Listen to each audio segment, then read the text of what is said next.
Well. We are here,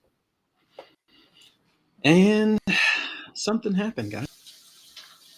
Something pretty darn big.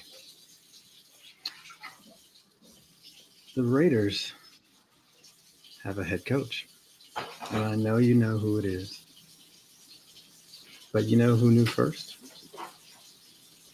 We did. And there was a particular person who is very, very joyous right now and feeling, shall we say, vindicated. I remember this person taking flack from audience members who thought it was insane. I mean, insane. To suggest that old Petey boy, old Pete Carroll, was going to be the head coach. Do you remember that, Black? That there was a time when people thought that was crazy? I remember. But that person is a good old Westradamus right here. I will now be known as Westradamus, throwing up the W, coming up the whole world, right? Hey, it's a new day. It's a new day and a new dawn for the Raiders and Raiders football going forward. And before I go absolutely crazy on this show, I hope you guys got your chewing gum ready because we're gonna need a lot of chewing gum. Oh my God, my AP class always got these lectures. The teacher never let us out early. I'm sorry. He said sorry. We have a lot to cover, class. Hey, what'd you say? You pay for a full days of class? I'm going to give you a full days of class. Your parents would be upset if I sent you to school and I just let you out early all the time, right? You're going to relish the fact that we take advantage of our time one day. Right. All right.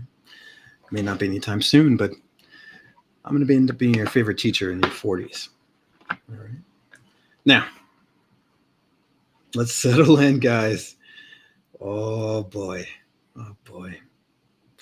Where should we start? Should we start with the success? Pete Carroll has been successful at head coaching. I mean,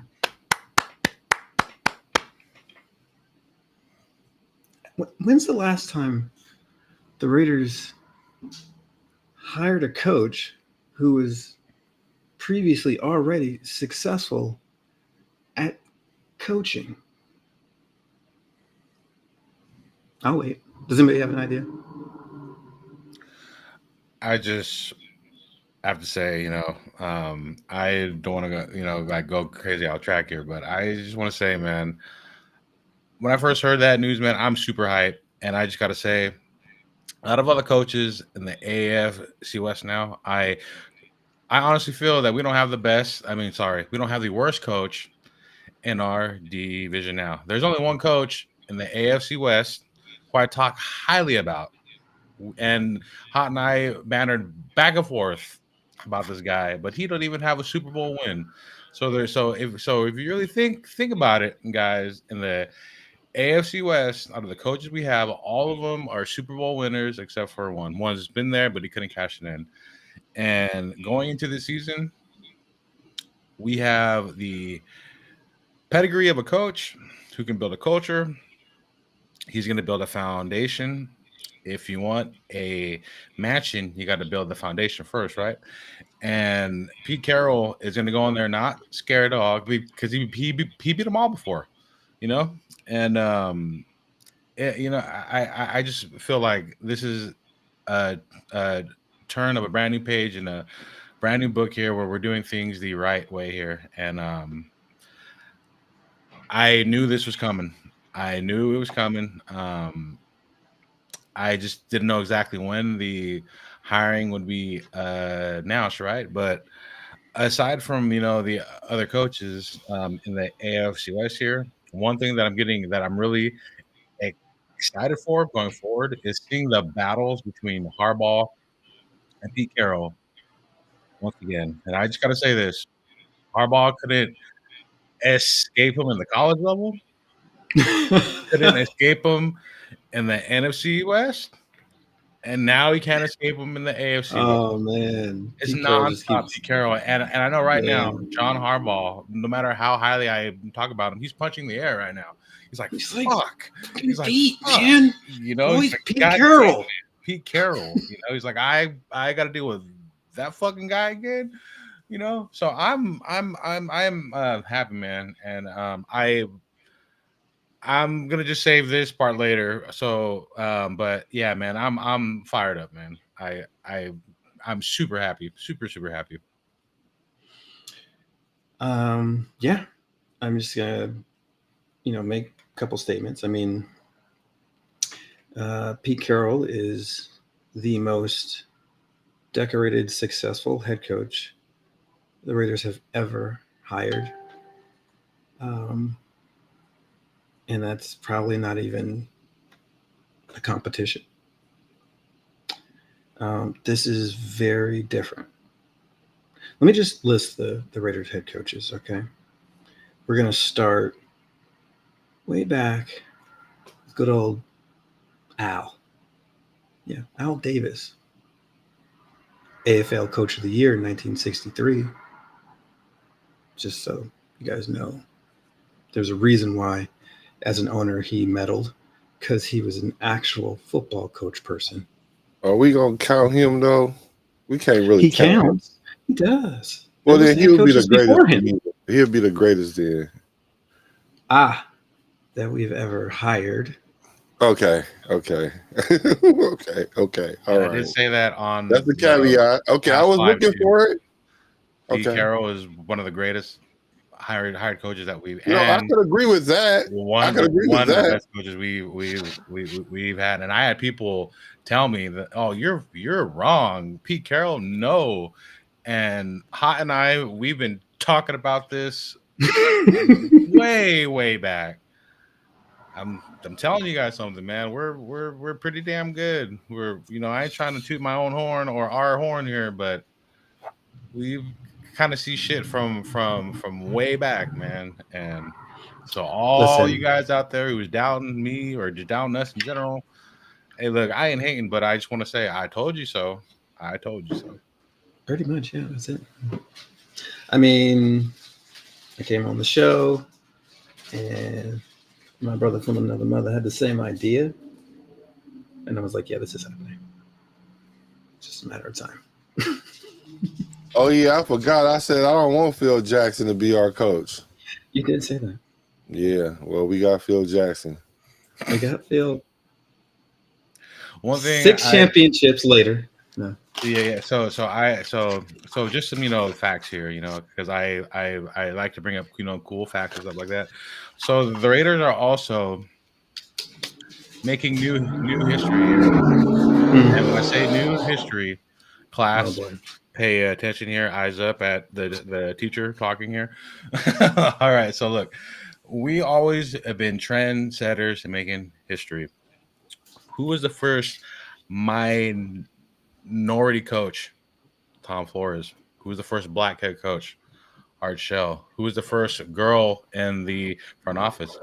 Amy Trask. Who was after that? Sandra Douglas. And today, guess who hired the oldest coach in coaching history? Raiders did it again, a la Pete Carroll. We're not ageist. So, he's the oldest coach. But it's okay. Because if you look at some of the greatest world leaders, they are into their 80s, like Trump, right? Is that what he said? And I'm just waiting for all the comments or all the. I'm waiting for you guys to say something about his age or who's going to be his successor and all that, because I got something in the chamber. Oh wow! In the barrel, ready. So don't make me pull it out now. I ain't worried about that man age. Just as long as he don't start falling on the sideline while he running the team down the huddle, I'm cool. What a novel idea, Jared says. We have a head coach who's actually a head coach. It feels Crazy. great, Matter right? of fact, talking about that other Harbaugh that just got that hip surgery, he was looking like he was having a hard time getting back and forth. Yep, it's all that stress and not enough. He went to go get that surgery on his hip though. Pete Carroll was the best option available. We're going to need to hire solid OCs, that type of shit.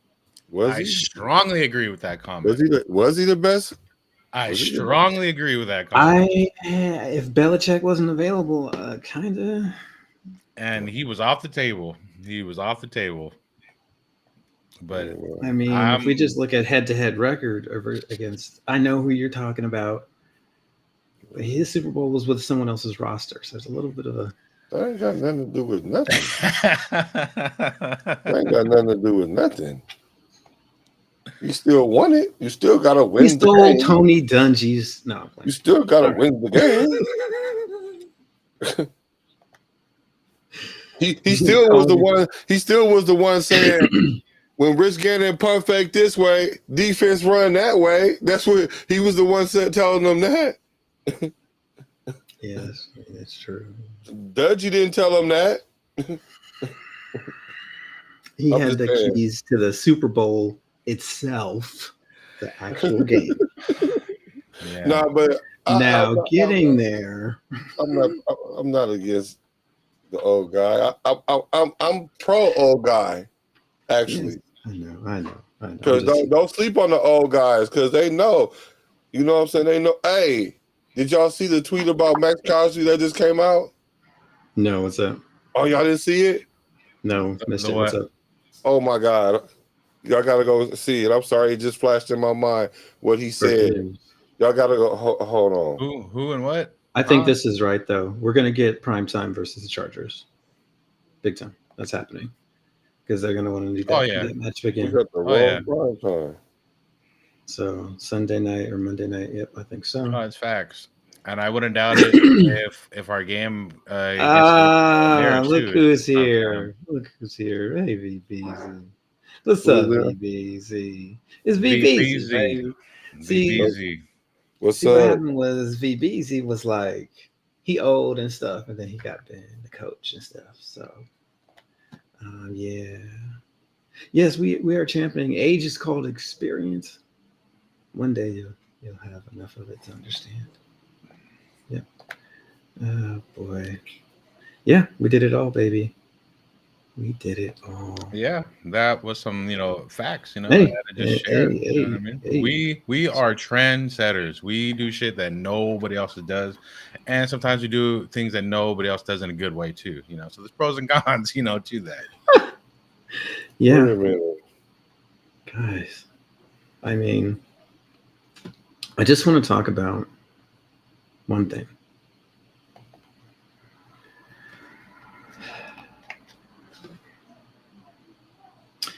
Having a head coach who already knows how to coach and stuff means that we're not behind the 8 ball trying to train someone on the job.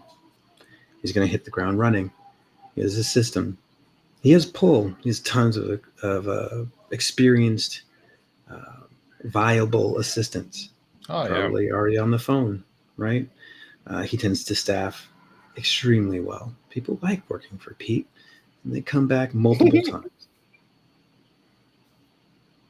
They do. Great coaching tree. Yep. Wait, I think there was a team that. Who was the? Yep. Quinn. You got Dan Quinn out there. Who's he working with right now? I wonder. Yeah. Right? But if I was looking at something, and I give you credit, absolutely give you credit, but I have to give credit to the person who got me on this train that day, that fateful day way back in some other era, when people thought that Pete Carroll could not possibly be the head coach. And that was my buddy Chris. Chris, Seattle man. Damn you. I love that man's face. So listen. So last year when we were going through our whole coaching search, when before we signed the deal with Antonio Pierce, right after Harbaugh, Pete Carroll was the second guy, and so I've been going back to this, since like last season, and I'm just ready for things to get going the right way, because now it feels like the training wheels are off and we're doing things the right way now, and you're gonna see it. You're gonna see it from day one. Like once that guy's in there and he's around the roster talking to players, that guy knows how to get players playing at the top level of their game. Mm-hmm. How to have them mentally focused, but not the like Patriot way, which is like very like rigid and mean and sucks your soul away. But like a California dude's way, man. He's a player's coach, but he doesn't take no shit either. But he's fair. He's fair, and it doesn't matter where you were drafted, how much cash you have, how good you think you are.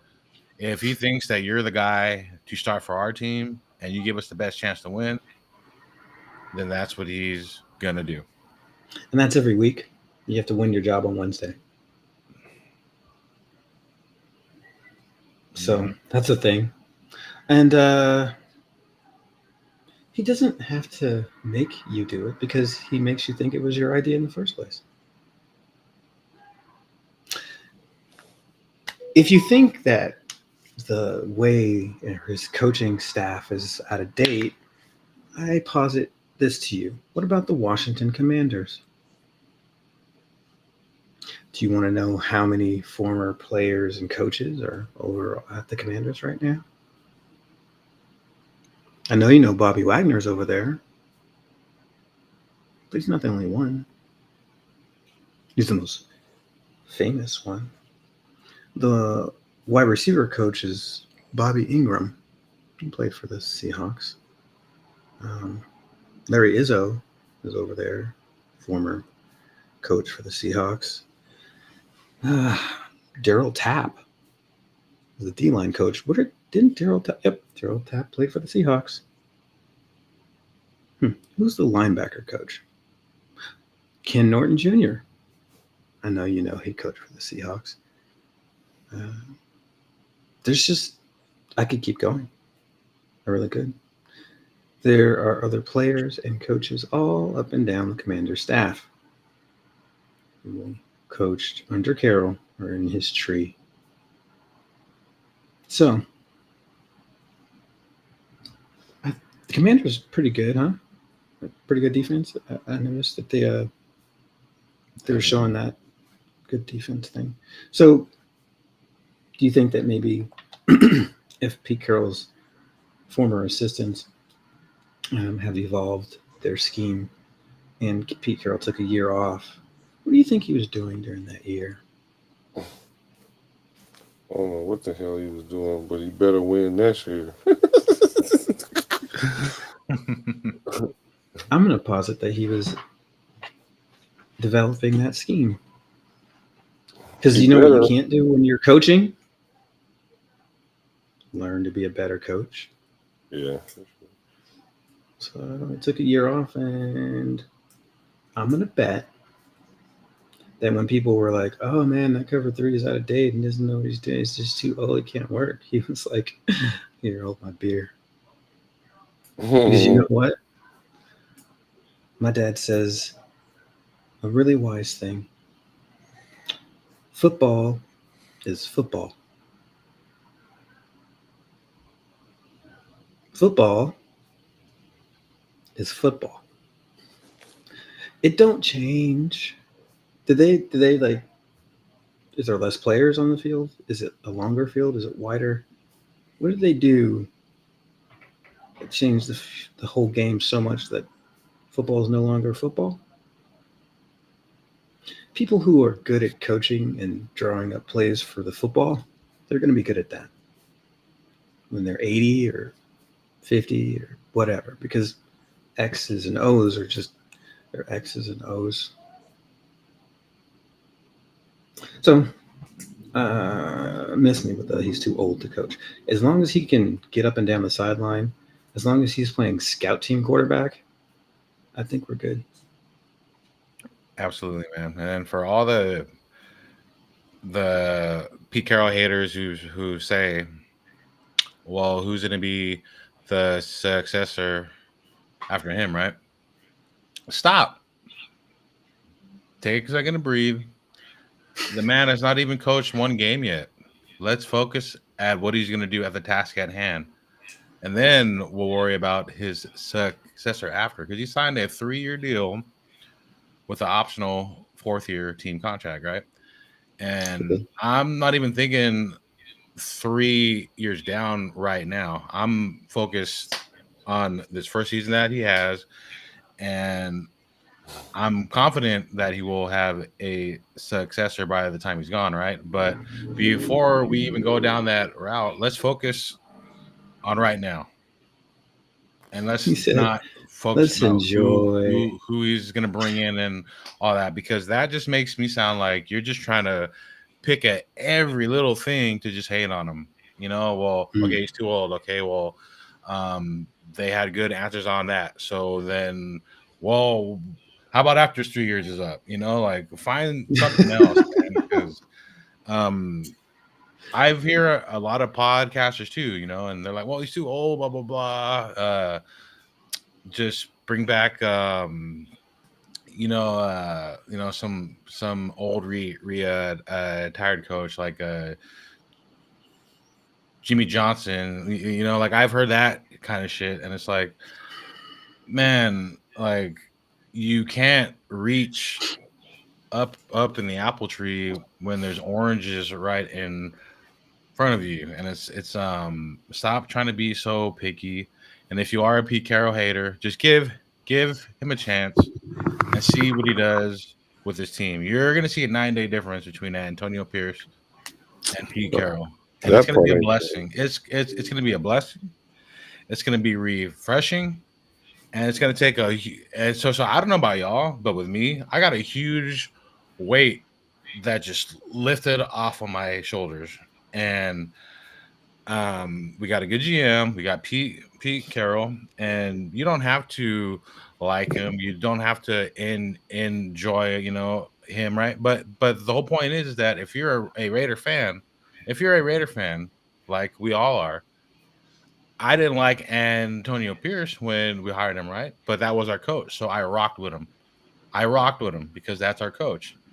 So I don't know why you guys can't do the same thing. You know what I mean? Hey, if you don't like him, hey, it's cool. But when he does take us to the playoffs and when he's doing good, don't come back around saying, oh, you know, I don't want to hear that shit. That's right. Because we finally have a functional, not fictional, but functional. I got your typo number. No problem, man. Football operation from front office to coaching staff to game day management. Finally. Wait, we only got one coach. How you know we got a good coaching staff? Wait, we only got one coach. Wait. Are you saying that you think Pete Carroll is not going to have a good staff? No. What I'm saying is, as we stand right now, you can't make that statement that we don't know who it is. I think he's assuming he's going to have a good staff like he always does. I'm going to just say one thing on that is that Pete Carroll has so many ties and connections to great staff in the NFL, and he has more outlets and more resources than other coaches, and he's on good terms with them. And I'm not even tripping about who, because I have so much faith in this hire, and I know that he's going to make the right call, whoever that person is. So okay, all right. Yay, Pete Carroll's our daddy. We're going to Disneyland. Okay, all right. I see you. No, we ain't going to Disneyland. We going to Magic Mountain. He's gonna make the Raiders great again. Hey, you gonna make you gonna make the Raiders gangster again? You gonna do that? Probably not that part. Oh, I was curious. I'm just asking. I just want to know the lefts and the rights to this, so I know what to expect. Because, hey, That's it. That's right. I'm not. No, you can read the comment, but I was just saying, like, the thing about it with me with these Raiders is they don't have the luxury for me to give them the benefit of the doubt of anything. I don't know why y'all don't even understand that. Like even just this offseason, the way they move. Granted, they've been moving in a good way. I've been giving their flowers along the way. Like what's his name on Coming to America. I've been giving the Raiders their flowers the whole time. Yeah, y'all doing it right. Y'all got, like I said, you win championships from the top down, not the player up. You know what I'm saying? So y'all getting it right. Tom Brady, okay, cool. Then y'all got Spytek, cool. Y'all got a coach, cool. Now what we gonna do with the O coordinator? Then what we gonna do with the D coordinator? You know what I'm saying? Then we can make that statement. To me, I get that y'all trust it. I trust it, but hey, I'm just not giving the Raiders that much juice like y'all doing. I'm just saying. I'm not hating. I'm just saying they ain't got that leverage with me because I know how they be. You know what I'm saying? So. Yeah, and I just got to say, I don't want Pete Carroll to turn the Raiders into gangsters or, what up, Pizzle? Oh, goodness. I ain't trying to be gangsters. I didn't mean that literally. I just want to be a professional football team that plays hard on every single snap until the final freaking whistle is blown. You know what I mean? I don't care about that gangster shit. I don't care about that gangster shit. I didn't mean that. No.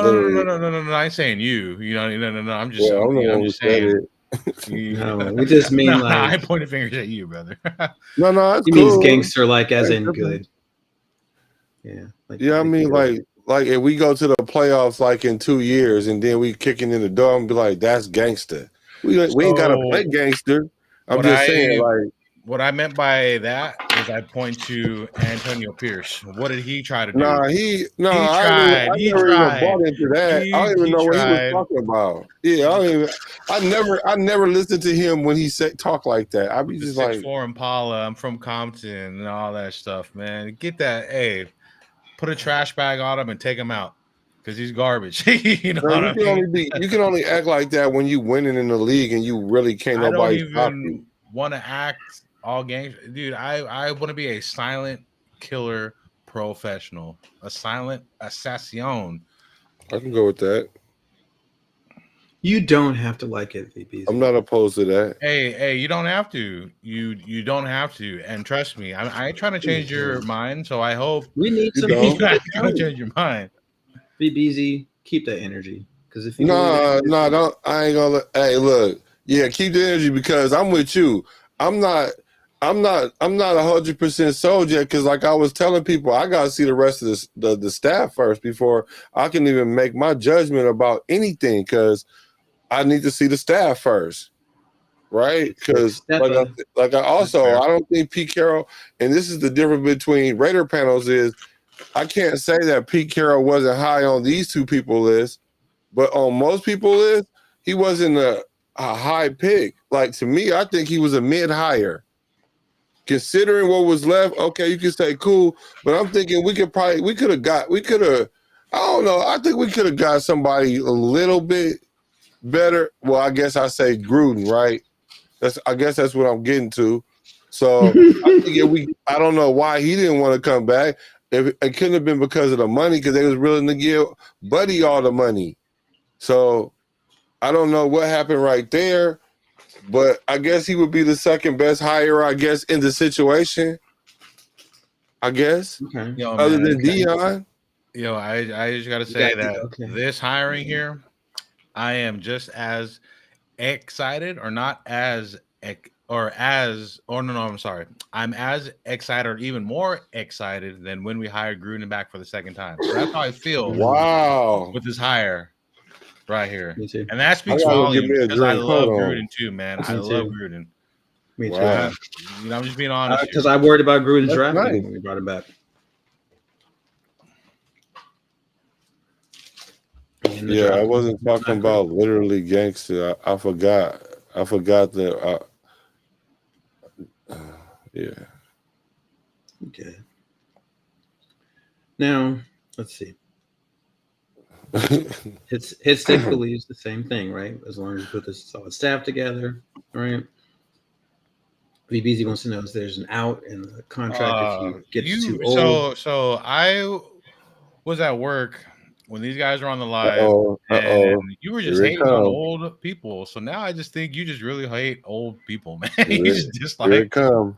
You don't like old people, huh? Oh man, hey, look, you're entitled to your opinion, right? But that's a legitimate question, though, man. Like you don't know when you hit that wall when you in that age. I'm telling you, you don't. I don't think it's gonna do it. You know what I'm saying? But if somebody asks, I gotta treat it just like any other piece of information. Is it legitimate? Is it a legitimate claim? Yeah, it's a legitimate claim because we just saw. You know what I'm saying? We just saw it happen. You feel I'm me? so confident. I'm so confident and so solid in the next 3 years that he will be here. Dude, this guy could coach, and I'm being honest here. So he's gonna turn 74 this season, right? I could honestly see him coaching for at least 5 years, dude. At least like 5 years, 6 years, Ben, you dude. can hop on. Yep. How old is he? He'll be 73 now, and by the time the season starts, he'll be 74. I don't know. I don't know what brother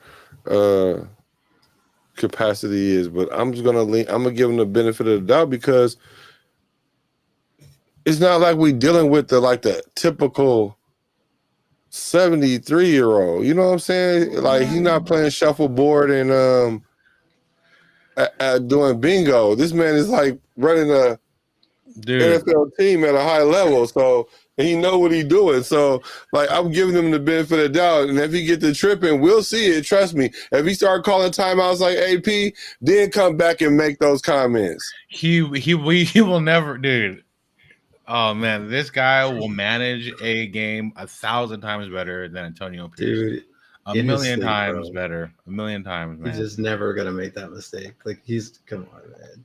This guy. Mentor needs the link. Want me to send him the link? I just sent it to him. He is not. You good? You got it. Hey, so Pete Carroll is not your average 73-year-old man out here. He's not. He's not. Look at other grown men that are his age, and then compare them to Pete Carroll. You know what I mean? Like this guy. He's 73, but he acts like he's like 63. You know what I mean? And look, I'm just saying that I've been saying this for a long time, and I'm just so happy that it finally happened. And I said a text earlier. So last night at 2:23 a.m., I never go on Twitter, but I went on Twitter and I said, you know what? Fuck it. I went out there and I posted a tweet to Tom Brady, the Raiders, and Pete Carroll. And I said, please make the announcement that Pete Carroll will be the head coach tomorrow. What happened? They saw my fucking text and they fucking made it happen, you know? Yes, they did. And Tom's phone rang, you know, and he's like, oh shit, hey, this fucking guy right here, you know? Who's this guy right here? Who's this guy? Huh? This fucking guy. This fucking guy here, huh? Who do you think he is? Yeah, man. But so look, I don't know about the other podcasters you watch, but I've been on the Pete train for a long time now, man, and I'm high as shit. You know this guy. Let me answer this right here because I'm crazy people. Go ahead. Because first of all, like my brother say, we respect everybody's opinions in the whole nine, right? Mm-hmm. No matter how left or how right they are, you know what I'm saying? Like you can even say they're crazy or stupid or whatever. That's fine. I'm gonna take what you say with a grain of salt. Just take what I say with a grain of salt too. That's all I ask. And so that first statement, Gruden is not an upgrade for any team. Okay, let's start with that first statement. Well, from what I understand, Gruden upgraded our team every time he coached for our team. Like I don't know if I'm accurate in that statement or not, but I'm pretty sure I am. So he would be an upgrade for the team. So right there, that statement sounded a little pointed. Let me use the word pointed. It's pointed. You know what I'm saying? And then Gruden's responsible for the lack of the depth of this current roster. I would agree with that. He missed on so many top picks. I would agree with that. A lot of teams do that. A lot of coaches do that. But I would agree with that statement, though. It's crazy people keep bringing him up. First of all, we wouldn't be bringing this up if he was still the coach, if the NFL didn't intervene with the Raiders. He would still be our coach. So I don't know how that like part of the hippocampus came out of your brain and you forgot about that. Like, so I don't know how is that so crazy for me to bring up Gruden? I can understand you might not like Gruden to be your coach. I get it. I ain't even mad at that. I'm just saying, my whole thing about Gruden was this. Not that I necessarily thought he was the best coach for us. It's the mere fact that we had an agreement with him. He was doing some things. The NFL tried to knock him off, and I felt like the best way for us to give the NFL a fuck you is if we get Gruden back, and then we push the issue. But that's just how I want to see it. So, as crazy as that may be, that's what it is. Yeah, and I just gotta, say off that too.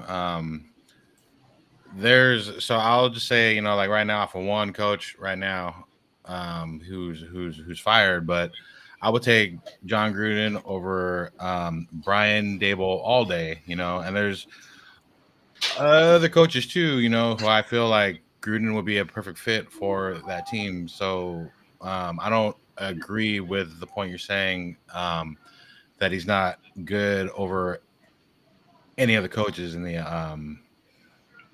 NFL. You probably just don't like, Gruden. Hey, that's cool, right? But he ain't like a terrible coach.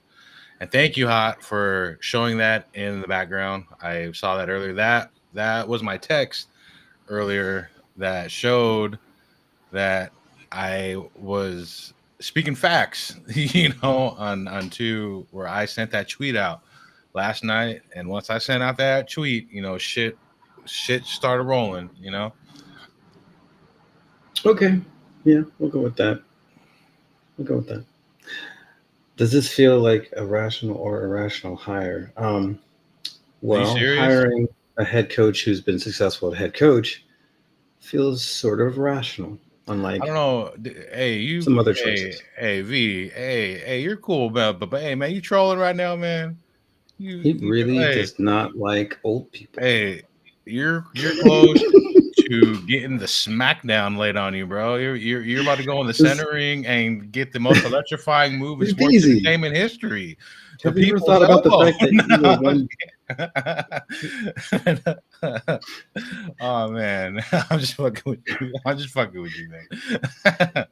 So here on this channel, my term of saying you're going to be unceremoniously blocked is you getting the people's elbow. I'm going to start saying I'm about to slam you in the center of the ring and set you up for the most electrifying move. Take it off first. Take that off. Take the pad off. That's really about to do the whole back and forth, like people's elbow, buddy. The weakest finishing move of any great wrestler ever, but also somehow still very popular. It's very weird. Very, very weird. Yes, John was John's biggest problem. I agree. Well, no, he was the second biggest problem. I have to say the NFL was John's biggest problem. If you add up, I don't know, the Tuck rule and being hunted by the commissioner, those two things really kind of hurt his whole thingy with being a coach and stuff. And then look, he was starting to turn things around too. But then what happened? You know, the emails came out, Ruggs and all that shit was starting to look really good for us, man. And you know, things just didn't pan out in favor, and it's, you know, sucks. But hey, I have to address this one. 73 is super old these days. Question. How did 73 get older than it was before? I mean, I've heard people talk about how we are better at medicine and therefore life expectancy and quality of life has gone up. I've never heard anyone say that as modernity has kind of advanced, that age is older nowadays. Please explain this to me and your theory, because I feel like 73 is younger than it used to be. definitely Because of medicine and diet and things like that. absolutely. You know, we have someone who actually abides by that stuff. So, but Look, hey, and Mr. I brought Coach. this up 1,000 times too. Now look, Reed is 66 years old, right? Pete Carroll is in better shape than all the coaches we have in the AFC West right now, man. Like this guy is, look, he's old, but he's freaking healthy, man. He's freaking healthy as shit. He's super healthy. So I don't understand how people keep saying, "Oh, he's old, he's old, he's old." It's like you're really just trying to find a, you know, a like way to like hate on him, or you're trying to have us change, you know, our opinion or something. Look, I don't know what your point is, man, but why two things can't be true at the same time? They both can be true at the same time. What's Like that? 73 is old. Let's not act like it ain't. But at the same time, Pete Carroll is probably the outlier to that. You know what I'm saying? Everybody fits into a. He's not the majority of like 73-year-olds. Like I said, he's out coaching an NFL team. Like he gets on the plane, he goes to meetings, he get up early in the morning, he has a regiment. Like most 73-year-olds probably ain't even doing all of that. They probably sitting there watching Price is Right still. You know what I'm saying? Gunsmoke, cowboy movies, black and white. I love Lucy. Let's you know. Let's get one more opinion on this. Let's get somebody who is an absolute gem, a Raider fan, and someone who I am very happy decided to come on the show. Come on down. You're the next contestant. Raider Twan. What's up? What's brother? up, my guy? What's up, bruh? Good to see you, man. Let's see. Hopefully we're getting through good. Can you hear us? We're having some technical difficulties. Hold on a second.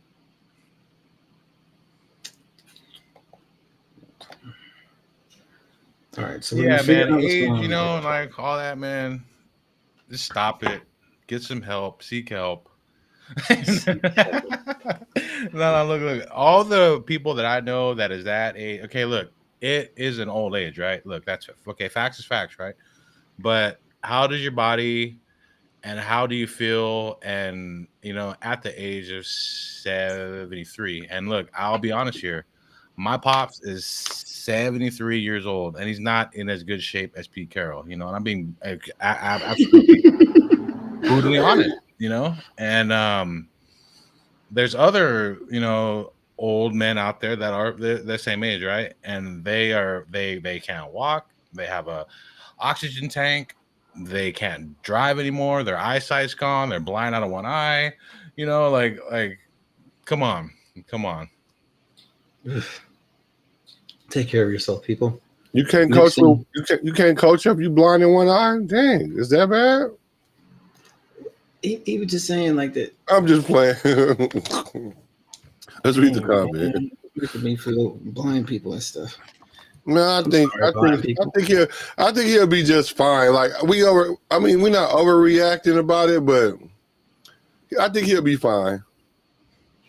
And we can, like I said, if we can survive Sleepy Joe, we'll be fine. Trust me. I knew he couldn't resist it. I knew it was coming. I couldn't resist it. I let you get away with an allusion to it earlier. Okay. I was inching my way closer to it. That's all. I saw you. He was like, "Ooh, I'm gonna take that right there." I saw a wolf do that with a mastiff. It didn't work out well for the wolf. So Jared says 98 to 2001 Gruden was great. The second version, not so much. I didn't feel like a third time was necessary. Gruden is coach, not bad. Gruden wants to be president of football operations, GM, and head coach. See, is that Nobody true? did all that. That. Do we know that though?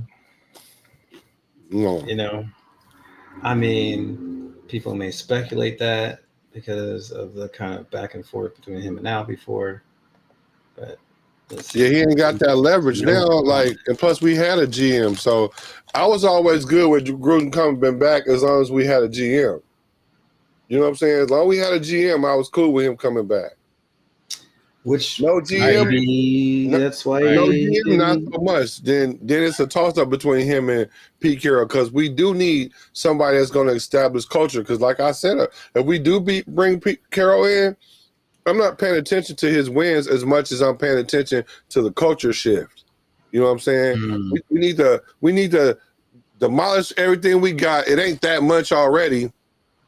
And make sure the foundation is good before we start building skyscrapers and billion-dollar ideas on them. You know what I'm saying? Mm-hmm. So I think he'll do that at the minimum. So it's a win for us. Well, and Pete Carroll's a great. John Gruden is a great coach, man. Look. When I was growing up, watching, like, he was the first Raiders coach when I was growing up through 7th, 8th grade, high school and all that.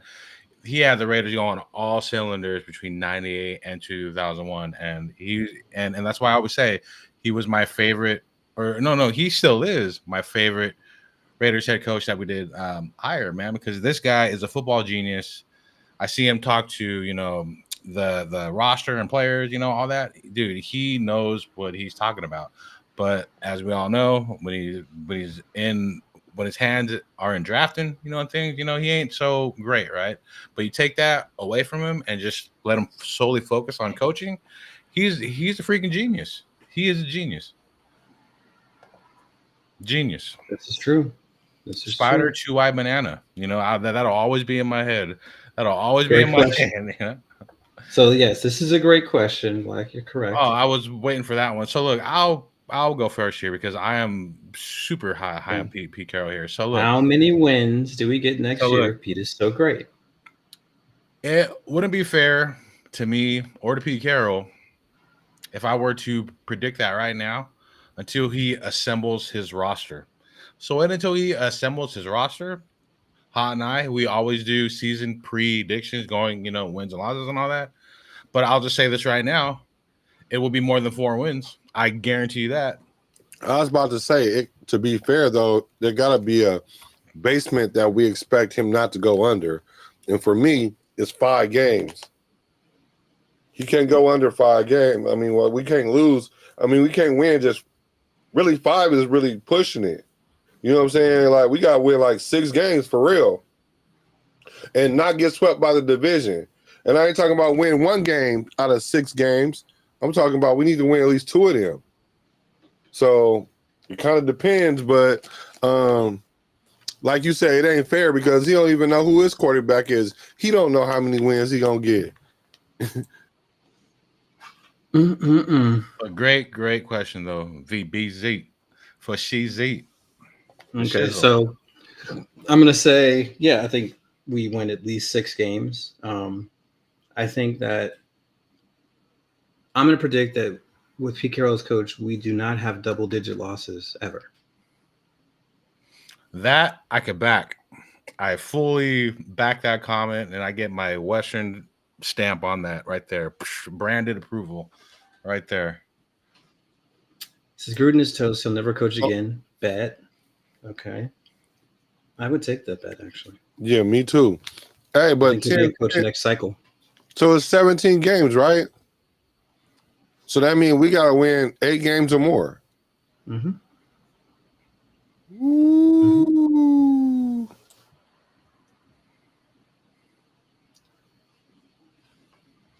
No double-digit losses and repeat. That's my bet.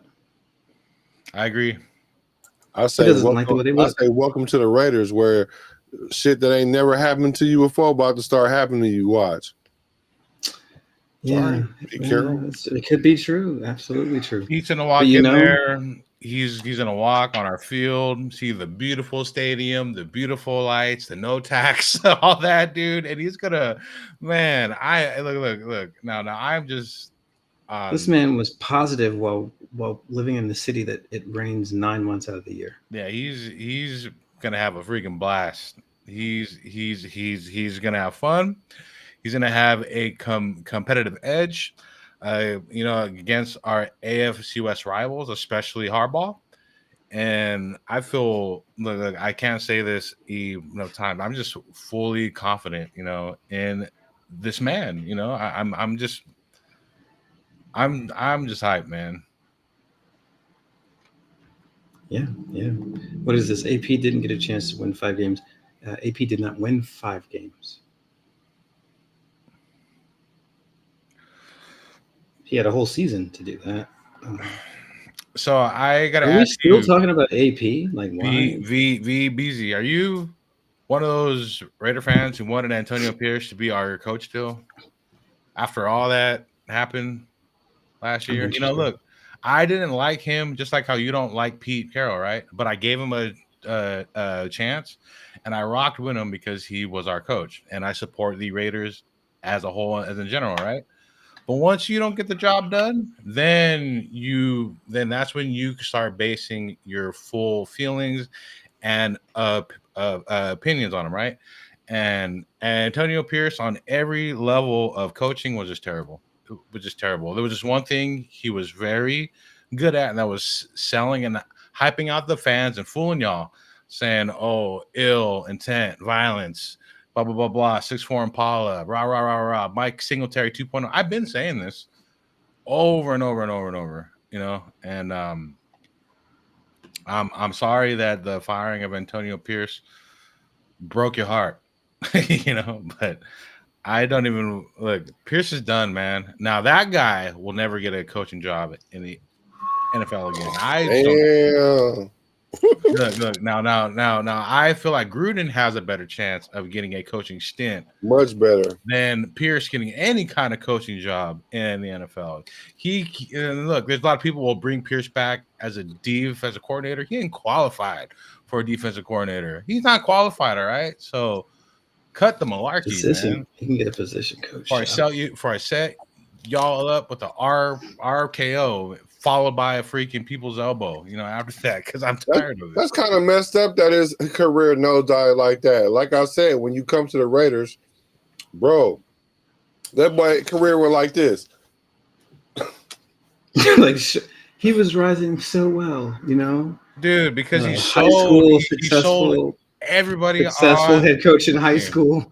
Listen, it was a Chiefs game. He fooled everybody. I was fooling y'all. That's exactly what he did. He fooled everybody on the Chiefs game, man. And then what? He ran off and the fans, AP.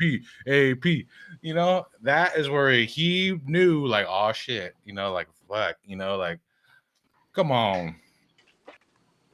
They wasn't saying AP. They was saying daddy. Oh man, Raider Twan, what's up, brother? Raider Twan, what's going on, man? Raider Twan, what's up, brother? Hey, we got our technicals right. Hey, what's going on, man? Yeah, man, blessings there, man. I've been over some hills and mountains just to get on this show, but I made it, man. There you go. Thank you, brother. Thank you. We're very, very happy to have you. So we've been at this for a while. We just want to hear your thoughts as a long-time, man. Real, deep Raider fan. How you feeling tonight? What are your thoughts? About what specifically, man? Go ahead and shoot the questions, Pete, and I'll do I'm gonna say my best to try to answer. Yeah, I would say just Pete Carroll as the new head coach. That hiring. Do you feel confident? What's your scale of 1 to 10? Where are you at?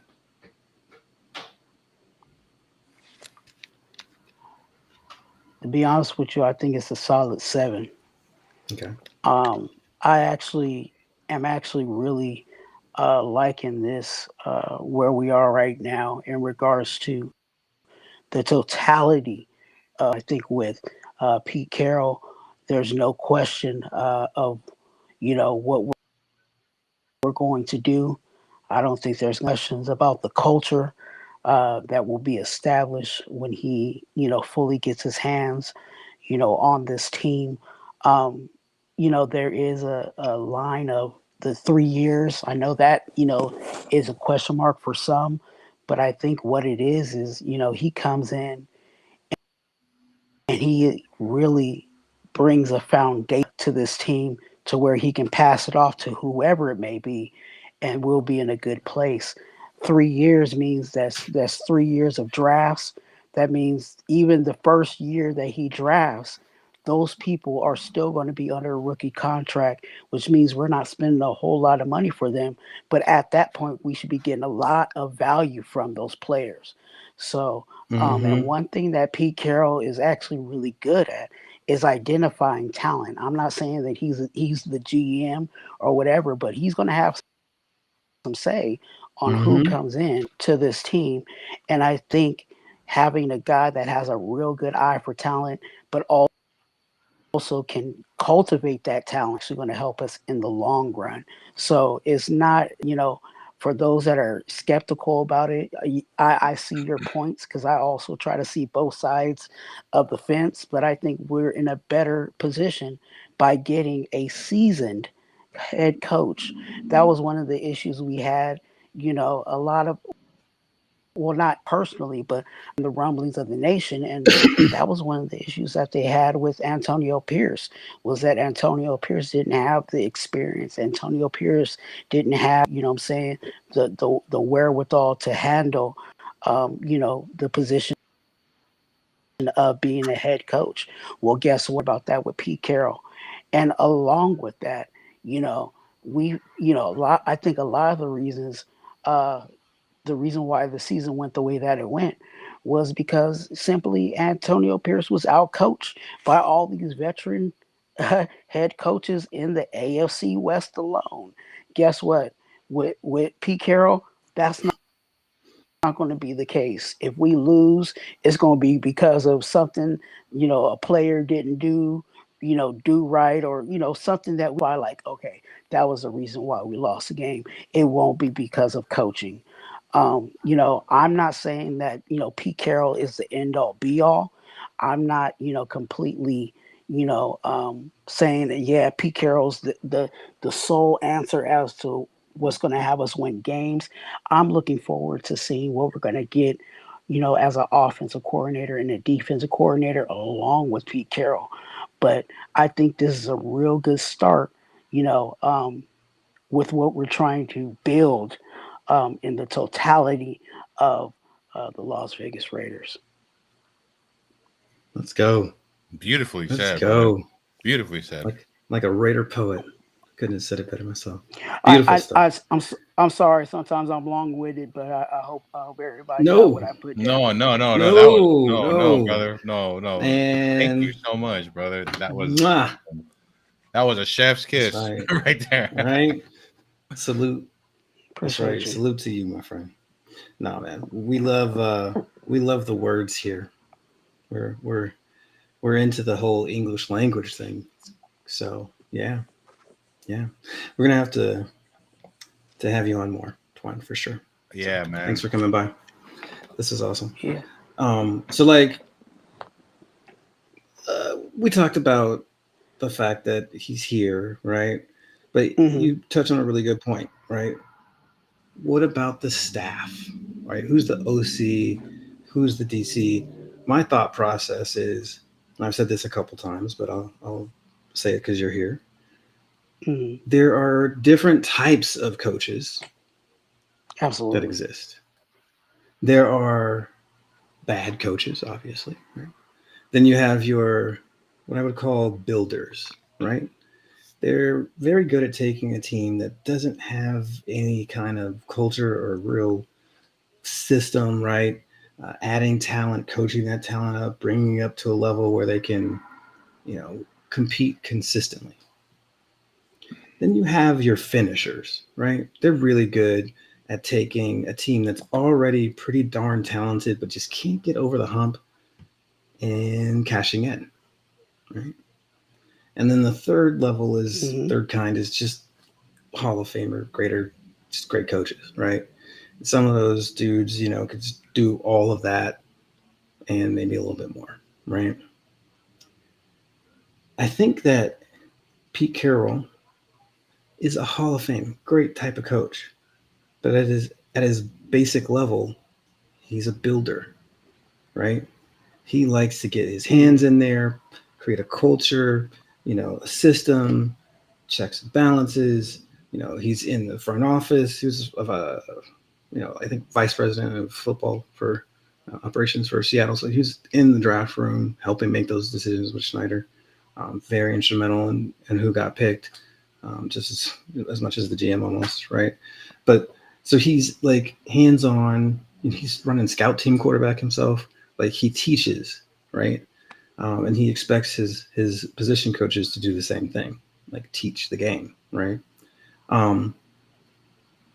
So I think that building thing is pretty darn cool to have when he may be leaving in a couple of years. And if we pick the right successor who is a finisher, right? We might just be able to kind of take this thing all the way, right? Without having to find a gem of a Hall of Fame super duper coach to come in behind Pete, right? I think it's rare that you have those coaches. I think a lot of times you have to do this thing where you have one coach take over for another coach and da-da-da-da. So, a succession plan where we don't have to flip the whole staff, but instead the coach willingly leaves, the right person steps in, and there's this continuity seems very appealing to me, right? And I think that succession plan should probably start with a young, hot offensive coordinator. That's my opinion. So, Western thoughts on this idea? You said it perfectly, also, brother. Because as I said earlier, right? I didn't want to think about the successor when he's gone, but I just will say this: that when he is done and when he decides to hang it up and ride into the sunset, right? The tone of our team and the mentality of our team will be a night and day difference. And there's a lot of OCs, DCs that are tied to him. And as I said, he has a lot of ties in the NFL, in college, and I have faith on whoever he calls, and I trust that he will do the right thing going forward. Our guest, what do you think? Yeah, go ahead. No, I feel I'm with you. I think the perfect situation, the way I'm seeing it, is that if he brings in that successor, I think it should be somebody that may has not necessarily got that shot. You know what I'm saying? I'm just going to throw a random name out there. I don't even know if that's the logistics, but I'm going to say Cliff Kingsbury. Let's say Cliff Kingsbury. Say Cliff Kingsbury, has been in a situation with Pete Carroll, where Pete Carroll has worked with him in the past, and he may have not necessarily got that chance to be a head coach, right? You bring him in, let him run the offense under Pete Carroll. Pete Carroll can groom him, and then when Pete Carroll says, "Hey, I'm out of here," by the way, let me tell you that I've been all this time I've been here, I've been grooming Cliff Kingsbury to take over. It's just like a track relay. Mm-hmm. You're just passing the baton, and you continue to run it because that person has already been in the organization. That person knows the GM, has a relationship with the GM. He already knows who's BSing it on the field and who needs to go and who needs to stay. You Right. don't have to worry about, a coach coming in and then we got to wait a whole another couple of months for him to figure out who's actually the guys that need to stay on this roster because he's Mhm. already in the room. That smooth transition from Pete Carroll, whoever that may be. I'm not saying it's Cliff Kingsbury. I just threw that name out there. But it's probably Mhm. somebody within his tree that may not necessarily have got that shot. You go ahead and give it to him. You know what I'm saying? That's how I kind of felt Mm. about Mhm. back in the day when back in the times with uh Andy Reid and Bieniemy.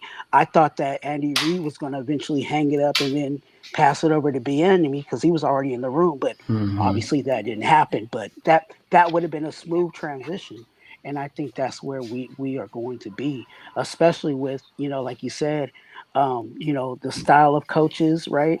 He is a builder, you know what I'm saying? So if he can build this foundation, you know what I'm saying, with all the other guys that we already have on the roster, like the Max Crosbys and you know what I'm saying, the Spillanes, and those are start the building pieces of a team. You start building that up, Mm. then we can actually do something. So some people may not necessarily like the slow process of things. Everybody wants to win right now. That may not necessarily be the case. But I think if we just allow Pete Carroll to cook and bring in the right personnel and all the things that we said that we needed in this team. We complained about the experience of a head coach. We complained about the lack of consistency. We complained about us not drafting well. Well, guess what? Pete Carroll does all of that. Mhm. He does. He does. He does. He does. So, I was just and earlier pointing out. Oh, go ahead. no, and let me clarify too that because I know some people like, oh, he must be a fanboy of Pete Carroll. I'm not really a fanboy of Pete Carroll. I'm just looking at what I'm seeing, and I think there's more positives than negatives by bringing Pete Carroll in. Mhm. Absolutely. Absolutely, man. I Absolutely. was I was earlier just pointing out the connections to the commander's staff. Dan Quinn is over there. Wagner's playing over there, right? We talked about Larry Izzo and Bobby Ingram and Daryl Tapp and Kid Norton Jr. and I mean, keep going, right? So I think it's interesting. I wonder if there's going to be a little bit of pillaging happening um, from their staff. Possibly. We shall see. It depends on timing, I think, obviously, guys, because I mean, I doubt we want to wait too long, before we end up making a move um, and just, filling out the rest of our staff, right? So I think that's going to be, Wait, it just depends. yeah, yeah. We may have to I said wait that it might be on that. because some of those guys are still coaching, right? So you can't Hmm. really mess with them until they finish their duties of this season. So it Exactly. it to what you're saying, man. I hope it's just it's probably going to be somebody in his tree, but I think if we could pluck the best available out of his tree, I think that'd be a good transition for us. Well, I think you're right. I think that there's going to be an opportunity to pick and choose certain guys. I think you probably uh, prefer to roll with Pete if you can, right? Hmm. Um, you know, and we'll see what's what, right? But I think Jared's right. He does tend to leave a solid foundation for the next head coach, that sort of thing. Um, you know, uh, the Seahawks were pretty good this year. Yo, Brand new head coach I takeover. just I got to go back to this comment here by V Beasy. So he's saying AP was a mid coach, but the Raiders hired him, then fired him after 1 year. That is not the fans' problem. It ain't the fans' problem. That's an Antonio Pierce problem. You know why? Because he was terrible. That's why. So I just had to just make that clear. There. Thank Yeah, you.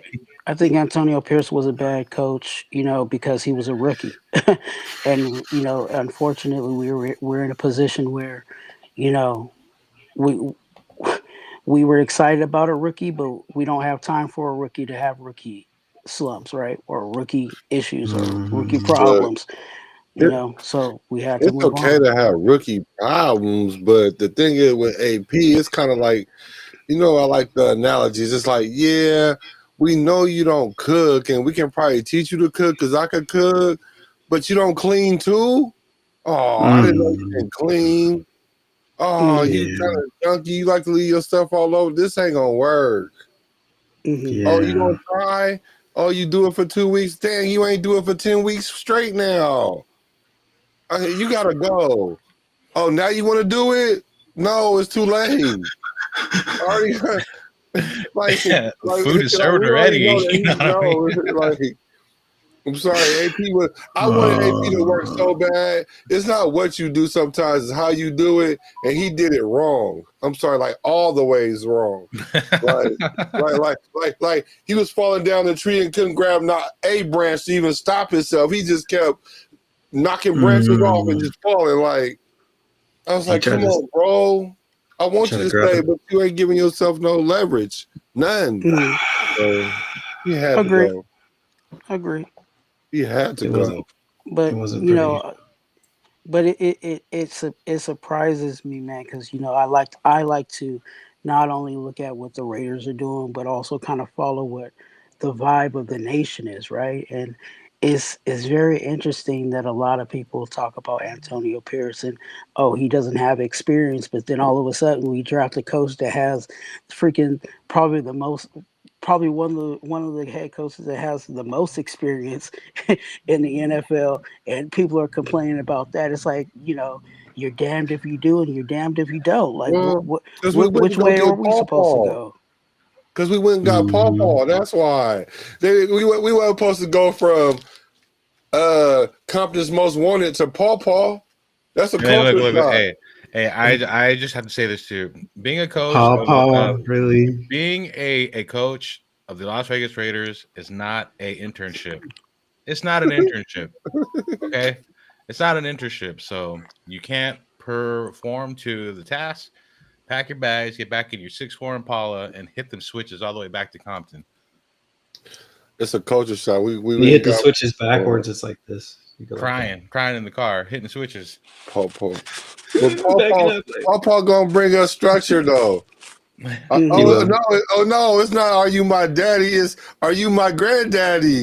I was Okay, waiting I for it. got it. I I was got waiting it. for it. I got it. I got it. Are you my granddaddy? That's Head coach in the NFL is not a job training situation. Paw Paw. It should be a graduate level position. Thank you, Joe. spot on. Spot on. That's why it is not an internship. It's not an internship. No, but for real, Antonio Pierce would have won like 7 games this year. He wouldn't have been fired. Sorry. No, he wouldn't have. But that would have been the max of the. That's what the roster spoke to. The Yeah. 7-10 Yeah. team. Yeah. Where you're like, Yeah. because the Yeah. quarterbacks just weren't as good as you thought. And the line was Yeah. you know what I mean? But I mean, what happened was not no. And Look, like we and up 4 wins. and there's fans too that are just like really upset that Pierce is gone. But look, he's gone for a reason. He's gone for a reason. All right. I Let He have him was a go. never cool been. dad. He used to let I us was watch TV at the table with the tablet and eat. He used to let us stay up late. He used to let us used to sit in his Impala. He was a cool dad. Why we couldn't keep him? Antonio Pierce is the substitute teacher. You go in high school, and then all the kids just acting wild and shit. You know what I mean? Then Pete Carroll comes in. He's the real teacher, and all the kids are like, "Oh shit!" They sit up and shit. You know what I mean? And the coach, you know what I mean? Yeah. Yeah, Paw Paw in the building. I think again, there's nothing, and I'll say this, I still like Antonio Pierce, but I just feel like, where we were as an organization, I don't think we have the patience to allow that to Yeah. work itself out. You know what I'm saying? If we were another organization where we could really, you know what I'm saying, put our arms around him and, you know, get him, you know, all the things that he needed, i.e. a quarterback. You know what I'm saying? I think, you know, we could have been a whole lot better, but you know, and he would have grew. You know what I'm saying? I'm not saying that Yeah. he was a perfect person, you know what I'm saying, by no means, but I think if we were another organization where we had the patience to allow that person to work out those things, I think he would have been even more for the better. My hope Mhm. for him is that he doesn't get canceled. You know what I'm saying? I hope that he may get another opportunity in the NFL because I don't think, you know, I don't think he's that bad of a coach where he's a one and done. I don't know. It was bad. You're right. The timing is bad. Now, had we not just went through the McDaniels trauma, then we might have had the patience for it. But that Sucked it ever since. McDaniels situation was traumatic. Yeah, Y'all we want to could. know what trauma is? That was trauma. Like for real. Like that's what trauma looked like played out on the football field because you lost your franchise quarterback, you damn lost the fans. We lost Hunter goddamn Renfro. So Hey, I had don't even go that there, not happened, Hotspot. we might would have had patience for So AP. mad. But we needed somebody to stop the bleeding, not somebody that's looking on Google talking about how to stop bleeding. Y'all got a tourniquet. We can get the tourniquet. I promise you guys. Let's go. Right. I've seen hella people get shot before. Let's do this. No, we ain't got time for that. And Antonio Pierce is a great person, a great player. He's a champion, you know, and I wish him the like best of luck, right? Like there's no hate here, but I'm just saying from a coaching standpoint, it was all bad. You know, it was terrible. He said, "You ain't gotta go I've home. never out of here." Never been out on a coach that fast in my life. Me neither. Me neither. And you know what? It wasn't even so much him not calling timeouts and all the weird fourth downs and all that. It wasn't even so much even that. I could even live with that goofiness. When they asked him questions about it, and then when he was in the press conferences and he was going up and down, and I was like, oh, he came in with Starbucks. He had a long night. We're going to lose this week. Oh, no. Oh, he got water this week. Oh, we got a chance. Oh, he over there mumbling. So, like, hey, what the fuck is going on with? Oh, who he just started? Boom, boom, boom. Who was that went under the bus? Oh, damn, that was a damn offensive coordinator. hey, so right. So, but look, my biggest thing with him too, aside from him not you know, like timeouts, like all that, right, too, but having player only meetings multiple times so early in the season, going on social media when he should be off social media, hitting and liking all this shit, you know what I mean, and all that little bantering, you know, it was like him and Adams and all that stuff. That's not how a professional head coach is supposed to handle himself. And I said this in the past. You don't see Coach Harbaugh doing that, Reed doing that. You don't see Bill Belichick, you know, like that. There was kind of where I was like, I washed my hands with him. Do they even have Twitter? For Belichick. Oh, Yeah, I'm just saying, you know, some of these old people, they still got a flip phone. I don't care if it's I don't care if it's a Twitter or whatever. The Patriot way, we will not be on Twitter during season. But Hey. yeah, man, you know, you will be fine. he handled a bunch of things True. just like a child. You know what I mean? And I'm like, dude, you're a grown ass man. You're supposed to lead by example, and you're not doing that. You're not doing it. Hey, that boy was like, "Hey, Gardner, come over here. Let me holler at you for a minute. Hey, buddy, how you doing?" Push you right over and under the bus. Right under. I'm like, nah, that ain't no good leader. I'm sorry. Hey, not gonna get it done. You brought up something and it's killing me, man. You brought up Hunter Renfro. I think Hunter Renfro still got talent. Oh yeah. I still feel like he can I agree. he can do everything that he was doing before he left. I think McDaniels really killed him.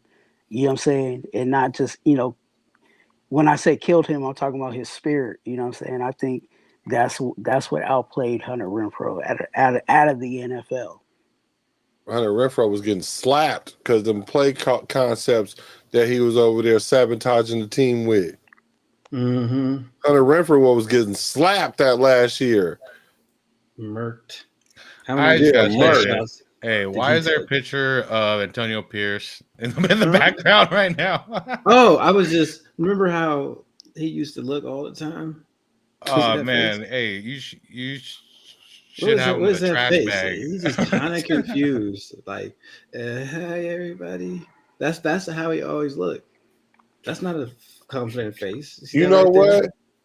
Hey, That's a Antonio trash Pierce, face. if there was like a movie with a coach that was a Raiders coach, he probably could have played a Raider coach, like acted out being a Raider coach. He looked like he could have been Yep. a Raider coach. Yeah, hey, you said yeah, he was acting. He was acting. Guys, He's just an actor. Come on, y'all. Yeah, I just want he got the everybody to look. remember when you talk about AP. That's what I remember. That's what I VBZ, can see that in the picture stadium. is for you right there because you have that picture, the portrait, and you're there in your bed right now with Antonio Pierce picture. You know what this picture really shows me, and I like Antonio Pierce. Like I said, I'm gonna keep saying that. Mm-hmm. What it's showing me is when he first came in, he was ready to go. You know what I'm Mm-hmm. saying? But then when he started to realize what it really took, not necessarily to be a head coach, but a Raiders head coach, this is the face that you get. You know what I'm saying? To deal with Tom Telesco and all of his fiasco, and Oh, you here know what we I'm saying, go. to deal with, you know what I'm saying, Mark Davis, and what style of haircut he wants to wear, you know what I'm saying. You know what I'm saying, week to week, and what snow bunny's going to be in his skybox. You know what I'm saying, like Nobody's doing to deal with to deal with all of that. You know what I'm saying? I think, and I hate to say it, but I think that's why, at the end of the year when he really said ask Telesco, I think he was really throwing, not necessarily throwing throwing him under the bus, but letting people know, like, a lot of this stuff is going on because of Tom Telesco. Man, But Telesco got hit because he wasn't looking. that's That's that's messed up, that's boy. that's the face you have when you came in and you realize that the task is bigger than you expected. Absolutely, it takes a certain type of coach to coach our team. We are not the average team, where a head coach would just come in here. To be a Raiders head coach, it takes a certain type of coach and character and all that. And he had all the rah rah rah rah stuff, right? But once the rah rah rah and the hype, all that dies down, what do you have to show after that? But it wasn't his fault totally because he was a first-time head coach. He didn't know what to expect. He just thought that, when you lose games as a player, you know what it's like to lose, and you don't like that feeling. But he didn't know, like, when you get beat in the NFL as a coach, a Raiders coach, it's like 8 clubs over your head, like each loss. So imagine taking 10 weeks of that. He didn't know what to do. He was just like, all right, we got the number 1 pick. Let's win. That boy didn't know what to think. He was just tripping. Like, that boy was getting beat up on. I feel sorry for him. I wish him the best, but he probably not gonna get another job. I hope he do get like another position coach, but let him work his way up, or maybe be special teams coach. Yeah, work his way up. He can't, like we said, he can't go back to college. Oh due to no way, issues, some violations. He's not allowed to finished. Be a head coach. He has to set a whole year if he takes a position Who in put college. a pickle on my muffin? Okay, you know what? I just He may want be to say, yelling about his muffin, but you know what? You're gonna get him the right fucking muffin. I bet you do that. hey, that picture there. Now that's a real coach right there who knows what That he's boy doing. gonna be on West Flamingo tripping lines. Okay, so listen. He said West Flamingo, I'm dead. Tripping, driving up and The down. ladies need to worry because Pete is coming. Okay, just saying. Hey. Yeah, I'm just telling you. That's why he feel like he's 64. Hey, Whatever you got to do, Pete. Hey, the Whatever you gotta testosterone do. level, huh? Keep him Hey, this move is so Raider. We started with black, and then we hired a silver. Oh, let's go. I like that. I That's like what that. I'm talking about. That's why we I bring like you on that. the show. That's brilliant. That's so good. There were too many. I see what you did here. Chiefs in the kitchen last No, year. he's saying chefs. He was saying, Oh, I too many. know what he meant, but I like how he did that. It was a recipe for disaster. It's true. Too many Chiefs and not enough Indians. Anyway, Yeah. at this point, Okay. get Coach Boone and Coach Yost on the phone. All right. Hey, He says Coach AP would be Boone. what? You got something against Coach Boone? Nah. Go ahead. AP will be spending next season with the 33rd team taking notes. Wow. He might coach somewhere. I Blade. think Black had it right. You know what I'm saying? I think, when I said I hope he doesn't get played out of the NFL, he might have to take a linebacker coach again and work his way up and, be a DC and, he might get another crack at being a head coach, but I don't think he's completely, he didn't do that bad that he can't get a job somewhere on somebody's coaching staff. Oh no, you know he what I'm saying? did that bad. We just feel sorry for him. The league should too, because it's the Raiders. I was gonna It's say, the man, Raiders. you guys are so kind right now. You guys are It's so easy. kind. It's easy to mess up the fucking Raiders. guys. It's easy to mess up the Raiders because you can do the right thing and it still go wrong. So we already understand that he was really. We was asking him to resurrect the dead person for real. That's what we was really asking him to do. Hey, I'll be very honest with you. If I was a head coach and I needed somebody to get my linebackers together, I would be calling AP because Yeah, I would too. Just on TP. when I AP wouldn't be was calling coaching AP. when AP was coaching our linebackers, you know what I'm saying? Besides Diablo, we was doing all right. Maybe he'll go back to the Giants sometime. In the look. I wish him the best of luck, but I ain't touching that. I look like if hey, I'm being honest. I ain't touching Pierce. He said you ain't got to go home, but you got to get up out of here. Proof that he was over his head is that last season he mismanaged the linebackers. Okay, Masterson should not have played for as long as he did. We didn't see enough of Gaynor and Bernie, and I think it cost us big time. I think that when Diablo was out, Masterson played so poorly, and watching or listening to AP defend him at the time told me everything I needed to know about him as a coach. He is overly prideful. He lacks attention to detail. He throws players and coaches under the bus. He has no play calling experience to lean on when things get tough. He had no prior experience as a head coach at any sort of relative level. He was mediocre as a head coach for Long Beach Poly. Yeah, man. So we'll see. His Madden coach rating for me is like 41. Ooh. So let's talk about the future. 41. Ouch. I have some ideas. So I've repeated this a couple times. I believe that we need to have that great offensive coordinator who comes in. I think trying to hire someone who's already a coordinator could be tough. If we can get Cliff Kingsbury, I mean, shit, sign me the hell up. Black. You know what I mean? Sign me up. Do I think we can get him? I don't know. Like, why would he leave Washington? What are you going to give him? Is the idea of being a successor good enough? If you make him assistant head coach, does that Man, that man got 3 years. He might as well just lay back and then when it's time, switch over. because he getting more experience right now than he would get here. They're already in the playoffs. Like he already at where we trying to get. So he ain't learning nothing behind Pete Carroll. Shit, he have a better chance learning behind whoever he at right now. But his chance to be a head coach ain't gonna happen in Washington because they loving him. They loving him some Quinn. Yeah, and then 2 years from now we go get him. That give him a chance to go back to the playoffs next year after they don't win a Super Bowl this year. Give them another chance at it. They make another playoff run. Then they make another playoff run. And then after that, it's time for him to go.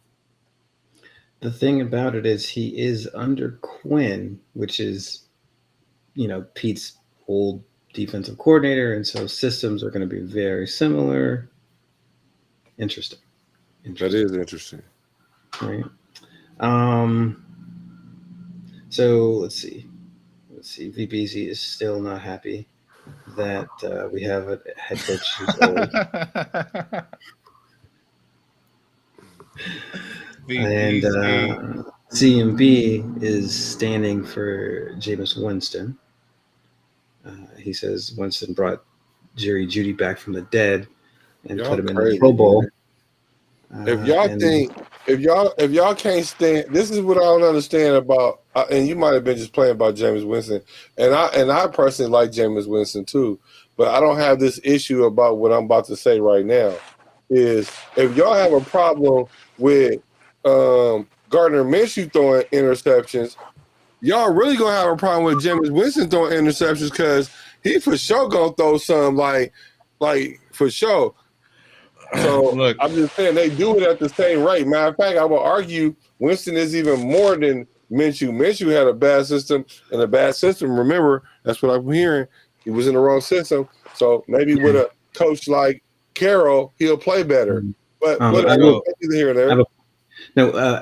Minshew before coming to the Raiders had one of the lowest interception totals for a person with that many starts. As a matter of fact, he actually was second to Patrick Mahomes in the amount of interceptions in his first, I believe, 25 starts.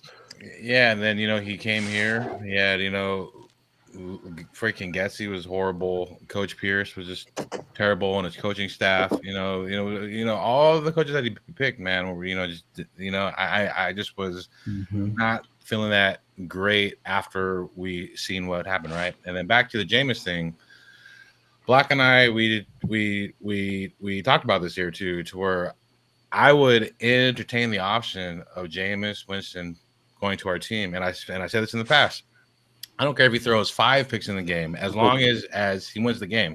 I don't care how many interceptions he throws, as long as he can win. It doesn't matter how pretty it looks.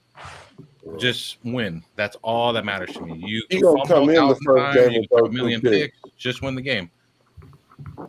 Hey, one of the first 2 games, he gonna throw 2 picks. Then do we take him out? I mean, that was the Antonio Pierce rule. If a quarterback throws 2 picks, he's done. He's out of there. That's why Antonio Pierce is eating all by himself at a Denny's diner right now. Hey, I like Denny's. I just ate there last night. All by himself. He ain't at Denny's yet. Crying on his dinner plate right now. I love Denny's. He's at the Century Club. Let's be real. The only reason why it was 2 picks was because it was still a competition. Okay. Yeah, that's a good. I like that answer. Actually, that was the best answer I heard since I've been asking that question. Salute to May Spitfire. Always spitting that fire. She says he's too old, and I respect your opinion because you're an OG. Paul. You're an OG, but I get it. He's old, but very young. The Winston crew up in here. The Winston Carroll. Loving some Jameis Winston. Paul Carroll. I like him. Hey, at least with Winston, Trey Tucker's gonna get the ball because we know Winston lets the ball fly. He be like, "Let's get it deep, y'all." I would have loved him. Is y'all ready for Winston to be talking about some? The Lord told me to stay away from the Bellagio because the Bellagio was not a place for me to go. Once Winston's done, he will be a passer after he's done playing in the Bro, he speaks freaking tremendously well, dude. And I hear, dude, man, his pregame stuff, and I'm like, dude, I'm fucking hyped up just fucking hearing that shit. He always been like that. He always been like that. Yeah, You know he- what? You know what? I'm gonna act like black. You know, based off of that statement, I'm gonna pass on Winston. You know what I'm saying? I You don't said think like that's a Shark Tank, I and for don't those reasons, I I'm don't out.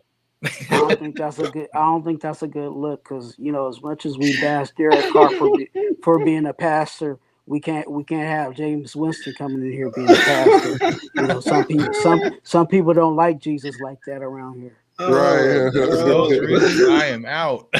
Especially not in Sin City, Yeah, fire. He said it because was he gonna be straight in the locker room talking about, brother. You see what happened to Henry Ruggs? Oh man, can't even go out. Can't even go out now. Because this fool always talking about some. I had a vision in my sleep last night, brothers. Go home, be with your wives. Eat a Making people salad. feel uncomfortable when they that- have a working girl in the locker room. You're gonna be like, what? They're gonna be like, that's what? Boy? that's the other reason why I say C.J. Stroud couldn't be a Raider because as much as he talk about Jesus on his post press conferences, yeah, I don't think that would fly with Raider Nation. I seen how they grew Derek Carr when he started talking about his faith. Man. Yo, Well. Chris Foster, he just came in here with a tombstone pile driver comment right now. Salute to Chris Foster. He says Detroit is known for a few things: 0-16, 49ers massacre, choking as a number one seed for Washington, 0 Super Bowls, Barry Sanders quitting on you, Megatron, 0 playoff wins, Dang. 3 playoff wins in the past 70 years. Jesus Damn, that's Lord. some ether right there. Man, get off where you mad at. And his profile thing, his picture is a Bears fan. So salute to a Bears fan.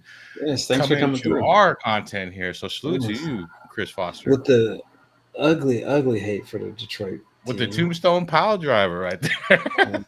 I guess we're with it right now. Now watch Chicago start beating Detroit, and it's gonna be funny. Oh, that's gonna be funny. That's gonna be funny. I mean, he obviously chose to go right in the division for a reason. Like that is because he think he could. Because he used to be like, take it out my hand. Oh, you keep taking it out my hand. He's like, dang, hold on, I'm not ready. Hold on, wait a minute. So now you're like, I'm about to expose you in front of everybody. Now forget that.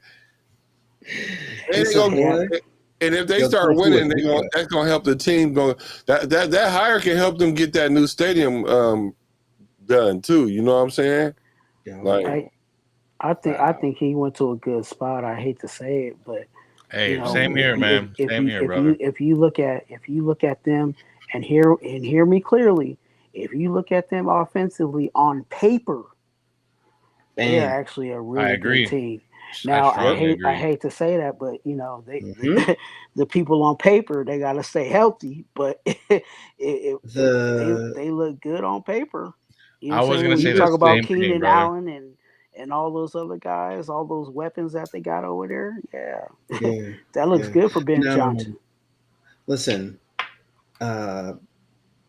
Eberflus was basically what would happen if we kept Antonio Pierce this year and then drafted a really good quarterback.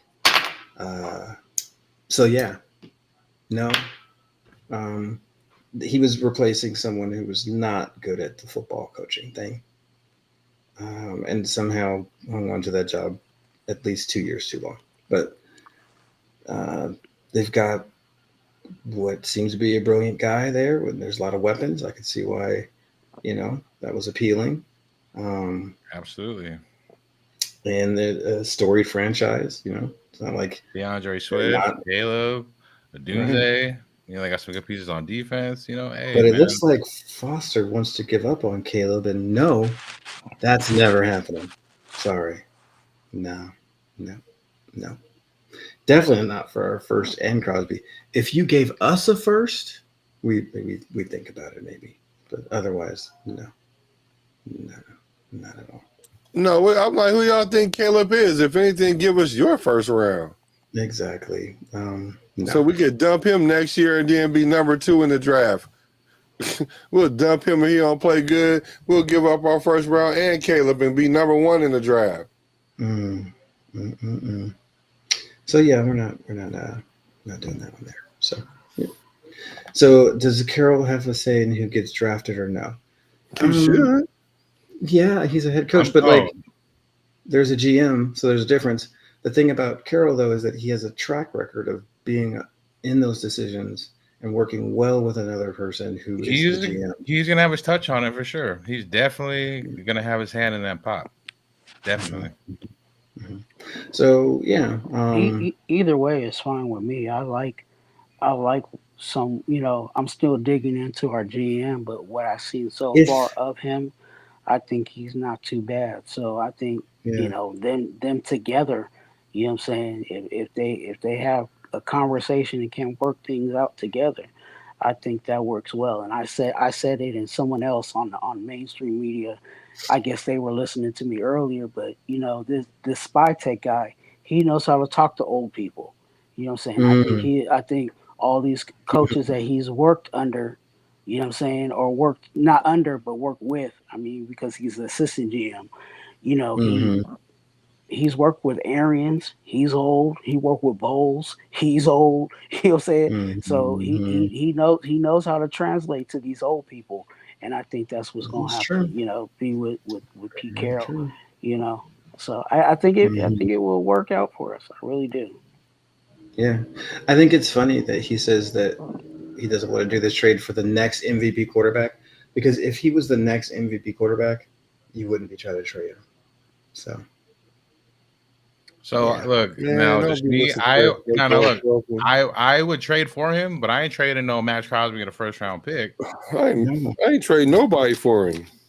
No, I'm not sure he'd make it. So that's where we're, little different here on the panel, right? Plus, this year, maybe Miami. This year, with a possibility of Cam Ward or Sanders, I feel like I will not have to give up as much assets to go get a Cam Ward as what you're asking for Caleb Williams, and Sanders might possibly just slide to us without us trading anything at all. Now, do I feel that Caleb could be a possible talented quarterback? Yes, but the question is, I ain't gonna trade him for that haul that you're asking for. Yeah, I don't know, man. Max Crosby ain't old enough anyway. And that's just me. He's 27 and has never been injured before. He's actually in his physical prime, so that's ridiculous. A prime defensive, like all-pro player for a quarterback who has question marks, who had a iffy rookie season, who has a problem fitting into the locker room, and that's why you're considering trading him. Let's be real, Chris. So V Beasy says, Chris, I would take that trade for Caleb. I will give that you should tell you everything you need to know. And a 6 so fast. And the sixth pick. Yeah. Well, V Beasy.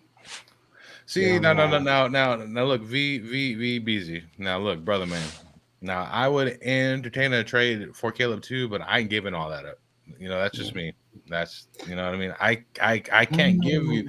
I will not feel justified or good going to bed at night knowing that I traded away a first and Crosby for Caleb Williams. I'm and let's see, Chris. You weren't here earlier because we covered this. We talked about how the truth is most of the time there needs to be a transition between one coach to another to go from poor team to Super Bowl winner. Most coaches can't do both the building and the transition from good team to great team. They're rare. We have one who's done that, but we also know that he can build. And so by the time he's done building, he will be ready to go ahead and move on, and there will be a succession plan. And you know what's less of a topsy-turvy situation than getting a brand new head coach? When that head coach comes from your own staff and you just promote them and everyone else stays in their place. You see, this is more stable than taking shots at young head coaches who could be gone in a year. So we'll see how that plays out for you, man. Mm-hmm. Hey, as much as everybody was on Ben's, and I say it on my channel, but as much as everybody was on Ben's Johnson, he might fizzle out. I He agree. has such a short resume. It So was we weren't that high on him too. Yeah. So I definitely entertained the option, right? But I'm always seeing the pros and the cons, right? And with Yeah. Pete Carroll, I see a more stable, safer option than Ben Johnson. Look, Ben Johnson could come out and he could be the next freaking offensive genius, right? But then he could also not pan out to be what we're thinking, right? Because I always said, the Lions had a good O-line, if not the best O-line, great weapons on offense, and that also played a factor in why he was good too. Now I won't say, well, he can't draw the plays, and things, but I just wasn't as high on him as other fans and content guys out there were. Yeah, I thought it was sad that so many people was doing the hawk Tua on Ben's Johnson. I told y'all Dan Campbell overrated, so Ben Johnson ain't probably too far from it. That's fair. the hawk to on Unless he just come out and start slapping them around with the Bears, then I would be like, they had the wrong person as the head coach. And so Chris says here, how about you trade Crosby and your 2026 first round to Tennessee? Get first round pick overall, then take Cam Ward, then with your own pick, take Genty. Then you have Ward, Jenny, and Bowers. Now, the problem that I have with that is that I feel like I don't have to trade Crosby to get that pick per se, So what I'm trying to do is keep Crosby, and now I'm all in for like trading picks for something like that. If I could get Cam Ward and a Genty, yes, I'll give them all the picks that they're asking for, but I don't want to give away. We're not trading Crosby. Yeah. So we don't want to trade our good players to get a quarterback so that we can be good. That's not necessary. I don't know. Everybody wants to have us trade Crosby because they just want to see us fail, I think. But no, we're going to actually keep our good players this time and then add more of them to the team. That's kind of how you do that. I've always thought that you wanted to keep the ones that you drafted are good. So, yeah. Now, I've said this true. The only way that I would trade Max Crosby is for a Khalil Mack type deal. I want the exact same, where I want a bunch of first round picks and some second picks comboed up in that, because I ain't give me Trace just first. offering them, for a bag of half eaten chips, or something like that. No. Yeah. Caleb's is worth 2 firsts. I need another one. That's why. All right. So yeah. So 2 firsts. So Caleb and a first we could start talking, right? But yeah, VBZ. We know the stats are close, but the eyeballs say something different about those seasons. Okay.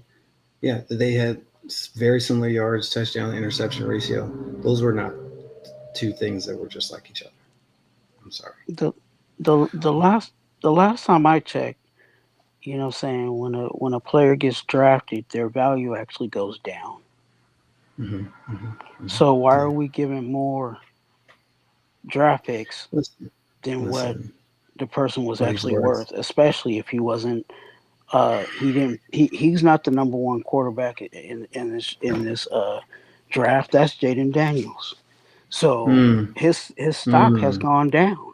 So why are we giving more facts of value to get someone that's not even equating what he was drafted as the number one pick? Yeah. Chris, I get this idea of let's get that hottest young assistant. I've seen that fail so many times, though. It is very risky. I mean, he may pan out, and look, everybody says he's super smart. There are people that say his personality is introverted and a little bit off, but maybe he'll be fine. Exactly. Yeah. But what we don't know is what he's like as a head coach. Do you know why? Because he's never been a head coach. Because I've said He the He was a exact tight same ends thing. coach, offensive quality control assistant. He just started being a play caller. He's had 2 years of actual, like, real coordination of an offense. Awesome. But that's as high as he's ever risen. And so that scared me. Yep. And you don't know what you're gonna get with him taking full reins as a head coach. Now, look, I ain't trying to hate on the Bears or Ben Johnson, because look, he, just like how you said, right? He could be that offensive genius, but nobody knows yet, and you're kind of taking a gamble on that, hoping that he will take all that with what he did to the Lions to your Bears team. He's a And so You probably could take it to the Bears team. It's just that how does that translate to our team? Like our team is different. I'm telling you, like it might could translate to the Bears. Like the Bears might get 9 wins. They fight in that little division, get win the division 10 games or whatever. 10 games for us. That might get us in, but that's not strong for us. Like we're not gonna get 10 wins out of Ben Johnson like that. Like it's like that's like winning 13 games. Like the Raiders, we're gonna lose some games that we not supposed to lose. Like for real. So Chris, you seem very, very confident that Caleb is so much better and he's going to crush him in the future. He's a biased Bears fan. That's why. Yeah, but what? Yeah, he's a what biased Bears fan, and that's what are you cool. basing that off of? Because he's just trying to. He got a new coach. He's just trying to set it up nice. Oh yeah. No. Look, I get it. You're happy with Ben Johnson, right? Because trust me, here us as Vegas fans, right? We've been saying, oh, BJ to Vegas, BJ and Hooker to Vegas coming, all that talk, right? But guess what? We have Pete Carroll, and I'll speak for myself here. And we're happy, with Pete Carroll. You know what I mean? And I am honestly more excited with the Pete Carroll signing than Ben Johnson. And but I just don't see you guys beating the Packers on a constant basis. I know that damn well the Detroit Lions are going to have that extra little oomph when they play you guys. So we'll see, man. But look, I'm trying to see both sides, of the sword here, and I really think you guys are going to have a problem with the Green Bay Packers. I really think that they're going to be a big problem. they look like a good team. McVay had vastly more experience when he was hired. I think he was in Washington at the time for like 7 years. He was offensive assistant, tight ends coach, and then coordinator for 3 years before he took a job as the Rams head coach, and was the youngest head coach in NFL history at 30 years old at that time. So even at 30, Reed came from a freaking outstanding coaching tree and a coaching family. You know what I mean? I don't really know where Ben Johnson's where he came from. Like I don't know what tree or what I'm being honest here.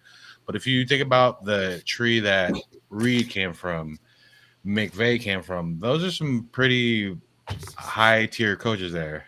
And yeah, man, I'm trying to see to where you're at, but I'm just being honest here. I just think you're being a biased Bears fan, and that's cool, but you gotta see the whole aspect of it. That you're talking about Andy Reid, right? mm-hmm. Andy Reid was a part of a iron sharpening iron team. Anytime you have Steve Mariucci on staff, anytime you have John Gruden on staff, and Andy Reid. You know what I'm saying? And those were just the assistants that were fighting to be, you know what I'm saying, to get a shot of calling plays. Like John Gruden just released um, a podcast talking about the competition that he had, where Andy Reid, John Gruden, Steve Mariucci, they were all drawing plays on the board, and I forgot who the head coach was, but the head coach was a good head coach, and he would look at the plays, and if it was a good play, he would put it in. He would actually put it in the play on a week to week basis. So they were in competition on a weekly basis. You know what I'm saying, to get their offenses to the where they are. You know what I'm saying? I don't think we could really say that with Ben Johnson. I think Ben Johnson, he has every coach has the potential of being a Hall of Fame coach. Every coach has a potential of being a good head coach in the league. But Mhm. there's definitely, like I said in my other live, there is pause for concern in regards to Ben Johnson. There's a reason why there's a head coach, which is a hat. There's an offensive coach, head coach, offensive coordinator, that's a hat, and you have a defensive coordinator, and that's a hat. Anytime you combine those hats and you're a rookie head coach, you might have some issues. And I think that's when, that might be the issue Ben Johnson will run into, is how does Mhm. he manage running an offense to the best ability and still being a head coach to the best ability and being a rookie Mhm. at the same time. No Right. college, no college. I would give him a pass if on his resume he was a coach, at Syracuse, or if he was a head coach at, you know what I'm saying, some kind of college, what I'm saying, because at least there's some head coach, what I'm saying, learning there. But he hasn't even been a head coach at all, so No, he there's a lot to was learn. a tight ends coach, an offensive assistant for Miami in 2012. So he broke into the NFL. Before that was Boston College.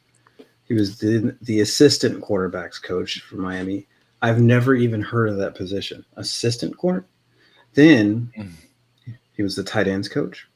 Then he was the assistant wide receivers coach. Once again, never heard of that before. Then he was the wide receivers coach. Then he was the offensive quality control coach, which is that a demotion?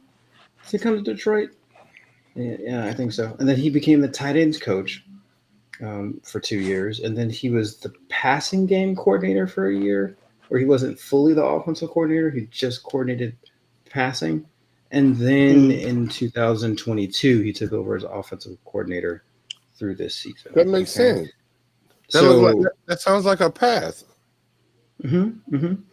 So I'm gonna just say two things here. So I'm seeing his comment. Chris says I want to Ben last year over Harbaugh even now.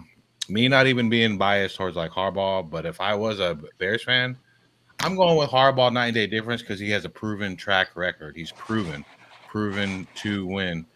Um, you have this hype with Ben, but like as right now, you know what I mean. I would still go with Harbaugh over Ben Johnson because he has head coaching experience and he's done it at the college level and at the pros. I just want to say this. You ask what was Andy Reid before Philly? Oh, he was the assistant head On coach Green Bay, right? for Green Bay, dude. Yeah, Assistant head coach. This yeah. is yeah. I mean, nobody's That a head coach to their head coach, but some people have experience being a head coach at different levels before their head coach, or at least an and assistant head coach in the pros, which is what Andy Reid was when he took over for Philly. He was the quarterbacks coach and assistant head coach for Green Bay. So yeah. and Mike Holmgren, I'm pretty sure was the head coach, right? Of That was it. It was Holmgren. It was yeah, Thanks, yeah, Holmgren, yeah, you're thanks right. yeah, for bringing it up. I was like, yeah, I was That's drawing a correct. yeah, blank on yeah. the name. So it It was was Holmgren. Holmgren that was the head coach, and then you had all those guys that I named: Mariucci, Gruden. You know what I'm saying? And Andy Reid, all in those rooms competing for Holmgren's job for the most Yeah, Mm-hmm. part. that is a crazy. insane coaching staff right there. And fun fact here, guys, I went to so in sixth grade, the granddaughter of Mike Holmgren, her and I were in the same class, and this is when Mike Holmgren was brand new, fresh on the Seahawks, and she came in with fresh Seahawks gear every day, and it didn't hit me until I was older that was the granddaughter of Mike Holmgren because her name was Christina Holmgren. So it was just like crazy work. Damn. And then for all who don't know, because I am a San Jose, Bay Area guy here, Mike Holmgren used to be a coach at Oak Grove High School. So it's like ties. Shout ties, out. Ties and ties, on that. That's right. Bay Area coaches run the world. So yeah, had a little experience, just saying. Yeah, Reed was not a top offensive coordinator. You're incorrect. He was a quarterbacks coach and assistant head coach. So someone else on the staff was the offensive coordinator. Yeah. Funny fact, Gruden got a job before Reed did, the year before. So anyway, he also was the vice president of football operations the whole time he was, almost the whole time he was coach in Philly. So that's look. We all know about Bill Walsh's coaching tree. Now, if you want to see a real coaching tree that's better than that, check out Paul Brown's coaching tree and check out where Walsh came from. Mic drop. There you go. So this speaks to what I said earlier. Football is football.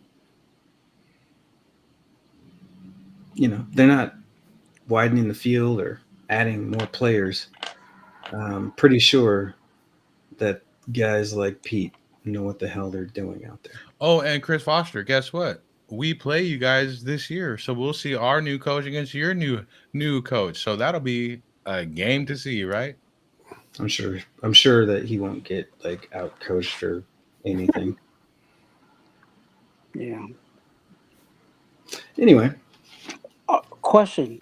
Since we got this silver fox on the screen, what are your guys's, or maybe not necessarily your guys' concerns, but have you heard any concerns outside of just his age in regards to Pete Carroll?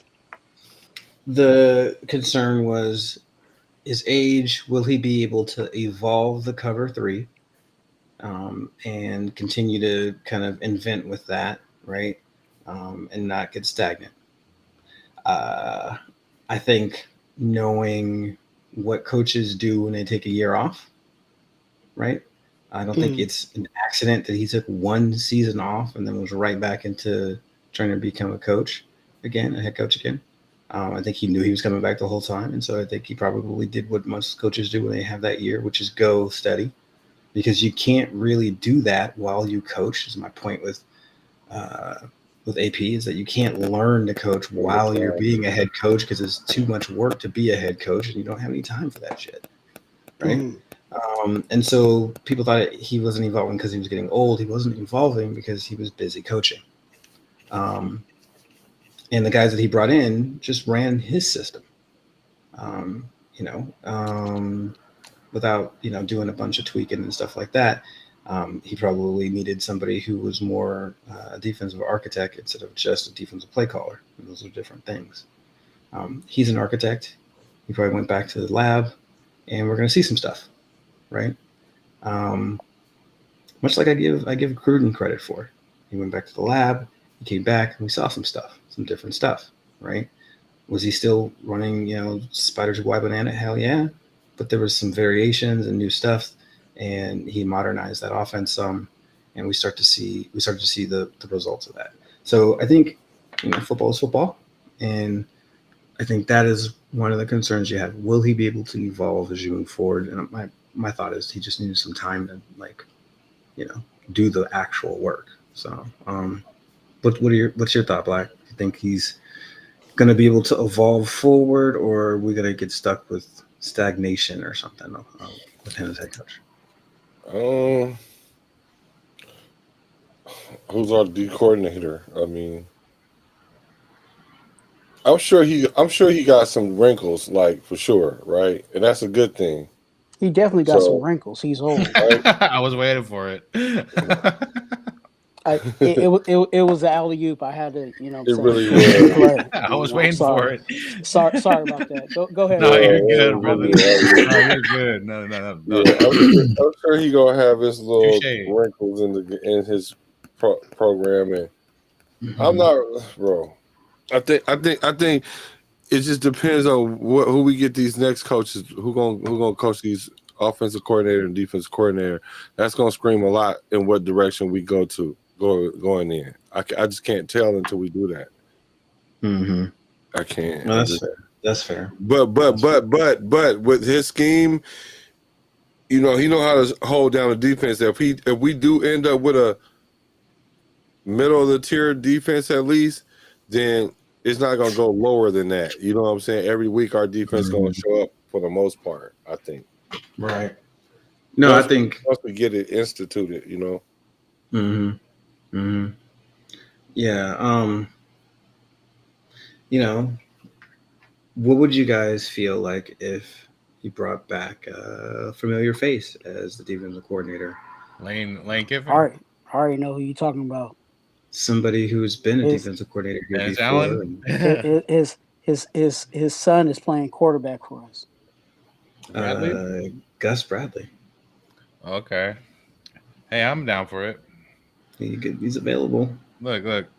I'll keep this short and sweet. The only bad things that I've heard, about Pete Carroll was his age. That's the top thing that I've been hearing about is his age. And then there's a little tiny talk where I hear about who can he bring in as OC or DC. But I'm not even tripping off that. I'm good. And I've heard all kinds of things about who he could bring in as OC, DC. Well, one thing we know for sure, it won't be Robert Saleh because he's officially back with the San Francisco 49ers, or should I say the Santa Clara Niners now. And I'm just fully confident. I'm all systems go. I have the shifter push forward right now, and I'm fully confident. Good point. PG could be in the mix. It does seem like he missed out this cycle. And yes, maybe Rob Moner does get promoted. It seems like we're hanging on to him on staff and gets to learn along with Pete. That'd be cool. It will Also, be too, awesome. so I've heard, now I don't know if this is true or not, but I have heard that since Patrick Graham has not officially received a head coach offer yet, there's a possibility that Pete might want to retain him on the roster. So Right. That's what. Yeah. Patrick Graham could definitely be coming back. And let's see. Let's get back to it. Oh yeah, this is a good one. I will be happy to see him play against Harbaugh again. Oh yeah, it's dude, it is great, and it's great for business for the NFL too. And as much as I like Harbaugh, right now I'm like F Harbaugh. It's all Pete time, And Pete, I hope he chews his gum and smacks it in his face. Yeah. Well, we know statistically, Airsoft Pete dude, Carroll Pete guy. Carroll has been Harbaugh's daddy. Mm-hmm. And we'll see how that plays out. I know they'll be having, when that time comes, we'll see a whole lot of graphics on how Pete Carroll has been Harbaugh's daddy. So Yeah, that we have an up on that too. Mm-hmm. We do. yep. And Harbaugh is the only coach in our division who has not won a Super Bowl. So now going into the season, I feel like we don't have the worst coach in the AFC West, and I'm confident in a lot of aspects with That's Pete true. Carroll. I mean, that's why Harbaugh fits with the Chargers, because they ain't got no rings and he ain't got no rings. So Exactly. let them both be ringless over there. Exactly. They're chargeless. They're that broken charger cord thing that you use. Chargerless. It's like You put broken it, you plug it in, and then you be like, God damn it! I've had this thing plugged up this whole time. It's not even charging. Hey, so I'll just say this: they're about to be discharged right now when Pete Carroll gets there and whoops that ass. Yeah, I Did think you I say they're think going to be like discharged? That's gross, man. No. Huh? Oh, I'm sorry. Did I With your filth. quote but you? hey, Phil, I Discharge, like a discharge. I Come I on. I, I agree with Black though. I think as soon as as soon as Pete Carroll could really get his hands, saying on this roster and get it to the way that he wants it, I think we're gonna look a whole lot better. I think there's pieces here, and the positive I said, there's positives and negatives to this team, and one of the positives and negatives is that we have the money, we have the money Mhm. to get players, and then there's the free agency, the 27 or whatever amount of guys that we need to consider bringing back. Well, as a head coach, now you got a choice to say, hey, you know, if you ain't under contract, you can walk and I ain't got to worry about you. You know what I'm saying? So it Right. kind of He's not gives, married it to gives, yeah, it gives Pete Carroll a lot of flexibility to really build out, him and Spytek to build out this team, in the ways that he feels for us to come. Us moving forward. Excuse me. hmm No, you're right. I mean, he's not tied to any of these players, so it could be a little bit of a scary season for folks who are tied to certain people. Um, so yeah, there's that. So and not I for the think faint of heart. There. I think Mhm. Merrick is a key piece now, Uh-oh. even more than ever. And the reason Yep. why I say is that is because if we stick with Patrick Graham, Merrick is a key piece to that's the back end of our defense. And if he decided, like you said, if you proposed the Gus Bradley, guess who was the hmm safety, the starting safety for Gus Bradley is Merrick. hmm So, Eric. I think that would be a good, hmm pickup for us, whether we stick with Patrick Graham or if we go back to that cover three style of defense. Yeah. No, I think you might be right. Um, yeah. I mean, the Earl Thomas role in that defense is really the Superman role, right? Um, Hmm. you know, when you coordinate offense or defense, right, you're just moving things around, and eventually you settle on there's certain players that are going to have to be excellent in this defense, certain positions in order for it to work. Yeah. And that center fielder free safety is that spot Almighty. in the cover three. The better you are at that, the more range and ability and instinct you play with, the better that defense becomes. Earl Thomas was the the stick the stir of the drink, right? Mm. Like he was the thing that made it go. And then once you don't have that player in that defense, it looks a whole lot different. But we got Because that at safety though. We got good two good safeties though. right, So right. So that's why Mary, Palmau, you know, yeah. Trey Taylor hopefully gets to play football with us at some Dude, point. Right? dude, Oh, he is he's still on the team. I thought he dude, was I'm still on telling the you, team. Yeah. he's on the I'm, back I'm, I'm joking, of a man. freaking We love you, Trey. milk Please come carton. back. You Yeah. you you better start playing, Trey. Uh, he better play. At least we have a coach that knows when to I'm call a here. timeout I'm here. or a challenge and will manage the clock correctly. May spit fire, always spitting that fire, because hey, I cannot say it better. I cannot say it better. What a relief. I thought that was, Perfectly said. I Perfectly mean, said. yeah, I mean, hit the like or just hit the dislike if you just really hate Look, us. Maybe hey, if that's what you it like is. it, you like it. If you don't like it, you can get Mm-hmm. 86 out of here. Make sure you Hey, go hey, go toward. Hey, if you don't like it, then why are you here? Why are you watching? You don't know, leave. Stay. Stay and hate it. So if this was on my live, I'd be like, y'all motherfuckers get the fuck out. But hey, make sure if you do enjoy the content, go to Hot channel, which you're on now. Hit the like and the sub. If you're on Hot, Blacks, go on Blacks. Hit a like and a sub. If you're on my boy Raider Twan, great dude with great takes, go on his shit. Hit like and sub. Go hit that sub button. And then of course mine, I'm always doing some crazy shit. You go on mine, you can like it, or you don't have to. They always have to remind me. Don't give a shit. I try to care, but I don't care.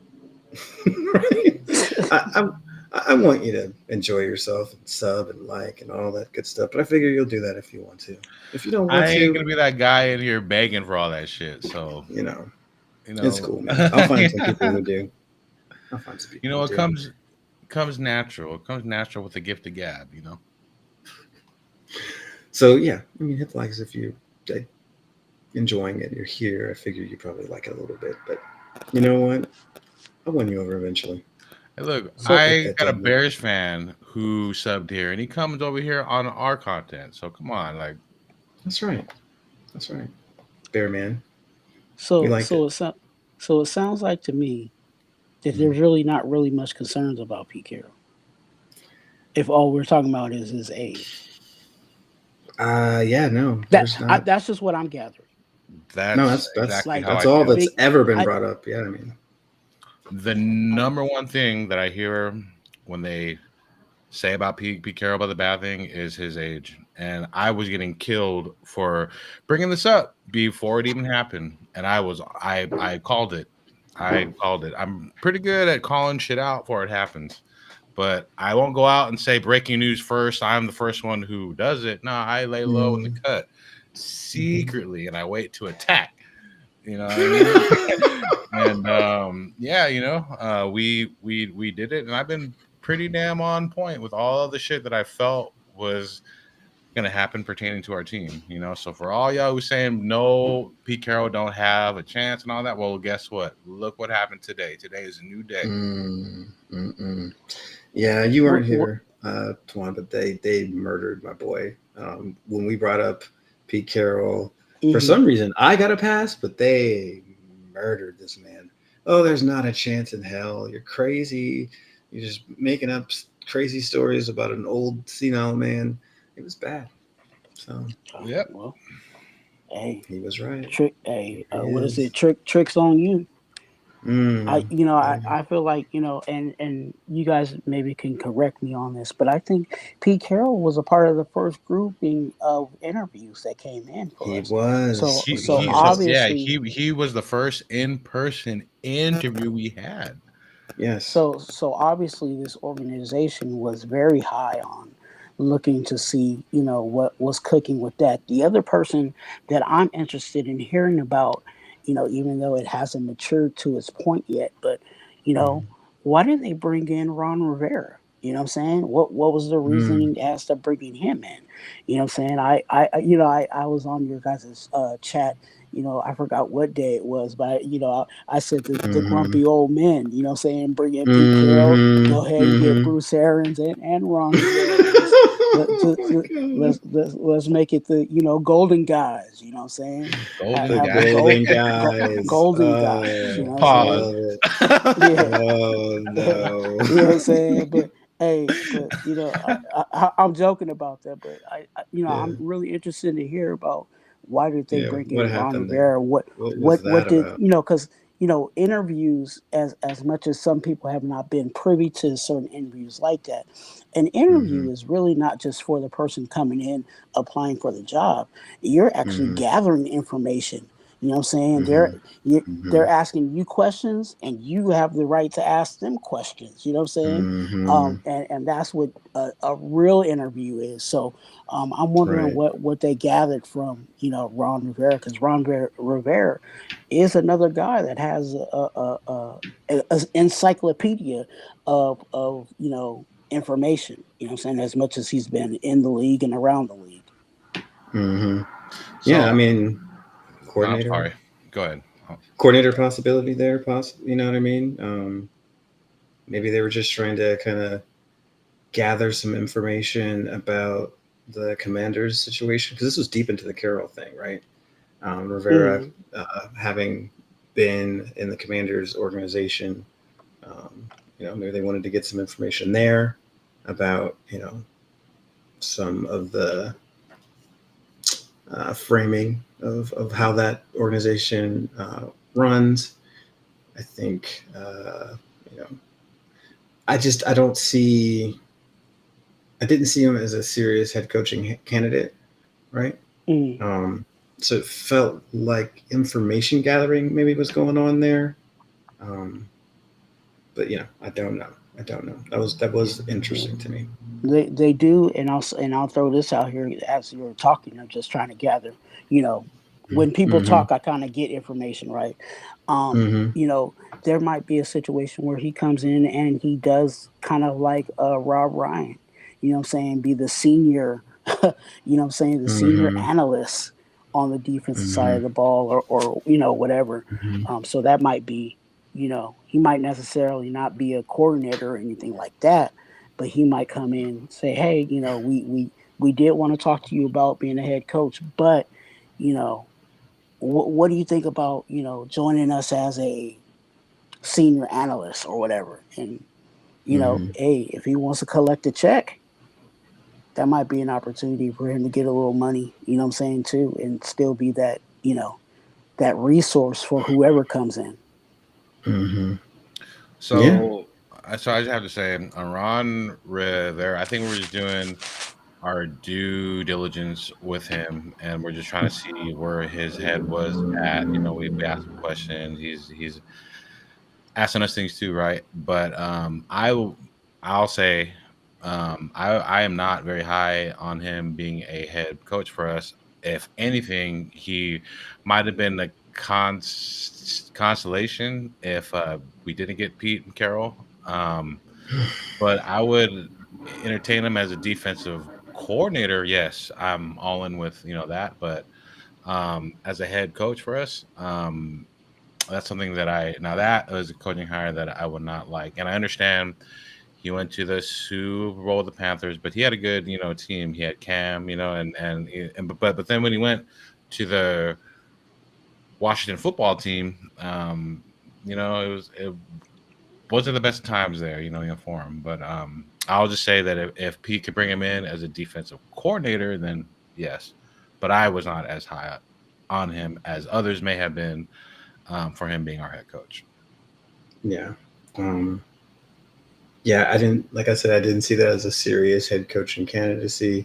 I hope it was not. Who knows? Brady might have decided to take a look at him, due to, familiarity playing against him or something. That's a good question. I don't know if we'll ever really know. It could be that Pete, like you said, is considering having him come over and give some of his expertise like Rob Ryan did. I wouldn't say he was a failure as a head coach, but there were some questions and stuff. Yeah, there's ups and downs, right? I think he actually had Norv Turner and the Turners on his staff at one point, so that's pretty funny. And I think they all ended up getting fired after that, so pretty funny. And Steve Spagnuolo, I wasn't high on him either, so that's why you weren't high on Spags. No. If you think about his previous tenure as a head coach, it was not swell at all. He's one of those guys that now some coordinators are meant to be coordinators, and Spags is the perfect prime example of that. And I understand we had a web interview with him, right? But I think it was just to pick his brain, which I think was good on our side. So he's telling us, okay, well, I see as your team, as the Raiders, you could fix this, you could do this, you could do this. So that's good on our side, and for Tom Brady to kind of see where that was, right? But if he now, once again, if he was to be our defensive coordinator, which won't happen, but that would be something that I would entertain. But him and Ron Rivera. Ron Rivera is a little bit higher on the head coaching tier than Steve Spagnuolo, but yeah, I was not high on both those guys. So let's talk about the coordinator stuff. I started to broach it and I didn't complete it. So, offensive coordinator, I want us to take a look at Josh McCown. All right, like that's your boy. Quarterback coach, Minnesota, Raiders former quarterback. I just heard good things, and I just would like us to be grooming someone who can, on the offensive side, who could possibly take over for Pete. Because having the play caller be your head coach and not in over their head is a real advantage. Who is this again? The quarterback's coach for Minnesota Vikings, Josh McCown, who's got it. Previously Raiders. Very, very high on him, and I heard nobody else who brings him up except for you, brother. So I give you props on that because he could be those guys, that's kind of like hidden in the dark. Mm-hmm. Yeah, I think he's going to be kind of the next flavor thing soon here. I think, yeah. So usually those backup quarterbacks, you know what I'm saying, have really good experience. You know what I'm saying? You think about all the backup quarterbacks that are now coaches. They do pretty well. So that might be an option. And he's under that O'Connell guy over there that seems to get that offense had that offense smoking. So whatever he can bring, that might be an option. I'm just playing off of what you're cooking, bro. Thank you. Right. So there's a guy who just got let go, who I would like Pete to at least grab the phone and call him and just see where his brain's at. You know where I'm going, right? Who is it? Bobby Slowick. Bobby Boucher. Bobby Boucher. Yes. What happened there? I would, definitely entertain that, option. Yeah, good locker room guy. You're right. Former Raider, so some of that there. But yeah, Slowick. I mean, I understand the Texans and they kind of regressed a little bit this year. At the quarterback position specifically. So I get that, but they were in the playoffs 2 years in a row. He did design an offense that had a rookie quarterback excel. Players broke out, so there's some of that. And so that's interesting. I would definitely take a look at him. Anybody else? I'm sorry for the interruption, but one last thing, because I feel like so there's only like a few people who brought this up, but I'm really high as an offensive coordinator too is Chip Kelly. Yeah, I heard you say that before. I mean, inventive guy. Thoughts on Chip Kelly, guys, as a head coach? Horrible. As an OC, I just feel like he would do great. I think that might be, and I'm just playing narratives right now for what you guys are saying. I think that might be a narrative, right? You bring in a Chip Kelly, what I'm saying, that is a good offensive coordinator, but we all know that the baton has to be passed, right? So what if Pete Carroll was grooming Chip Kelly to be the head coach when he's done? You know what I'm saying? He's sitting there, he knows everything, he's figured it out. You know what I'm saying? He's growing, right? Because he's the assistant to Pete Carroll, So it could be, that might be a path for Chip Kelly. Is like, hey, come in as my offensive coordinator, but no, in a couple of years, I'm gonna be on my way out. And this position possibly could be yours based on. I'll do it based off of Damn. your offensive performance, right? If you get this Mhm. offense cooking, I'll put your name in the hat when I walk out. Interesting. Because it's what's interesting to me is I feel like the things that Chip Kelly lacked as a head coach are exactly the things that Pete Carroll is strong at. See, So it's one of those funny yeah, little combinations that could actually yeah. end up working. I, Pretty I funny. got I got I got exactly what you need to get to the next level. Come What come you over Hmm. here, mean? come over What here and Pete work with Carroll me. like black players and Chip Kelly don't? Y'all don't remember It's Chip an Kelly? awkward silence. I'm trying to understand what he's saying. What'd you say, Yeah. brother? Oh, y'all remember? This is the same Chip Kelly that was with the Eagles, right? LaShawn Hmm. McCoy came out with some, things. He was the only one. He was just the I know loudest one. him. Yeah. But he was the main He was voice talking, of it. yeah, and he was telling some of the stuff that Chip Kelly was doing, crazy work. But I'm just asking. I mean, like, I don't know. I mean, like, I don't know. Maybe I could look at him for his body of work. I never just been a Chip Kelly fan, regardless of even of the allegations. But I don't care. Like, I don't care, man. If you got experience calling plays in the NFL, you should be able to call plays in the NFL. Like, if they bring you in and you got any kind of experience calling plays in the NFL, they expect you to call plays and they expect you to call plays. So I don't. There's no wiggle room for that. Like, we'll know within the first couple seasons if it's going to work or not. Yeah. I Mm, mean, that's for true. 100%. Um, Mason Fart makes a good point.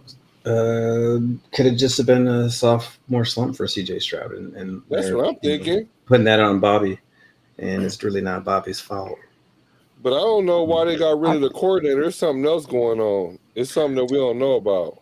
I think so too with Stroud. You know what I'm saying? Just think about it. When he came out so hot. You know what I'm saying?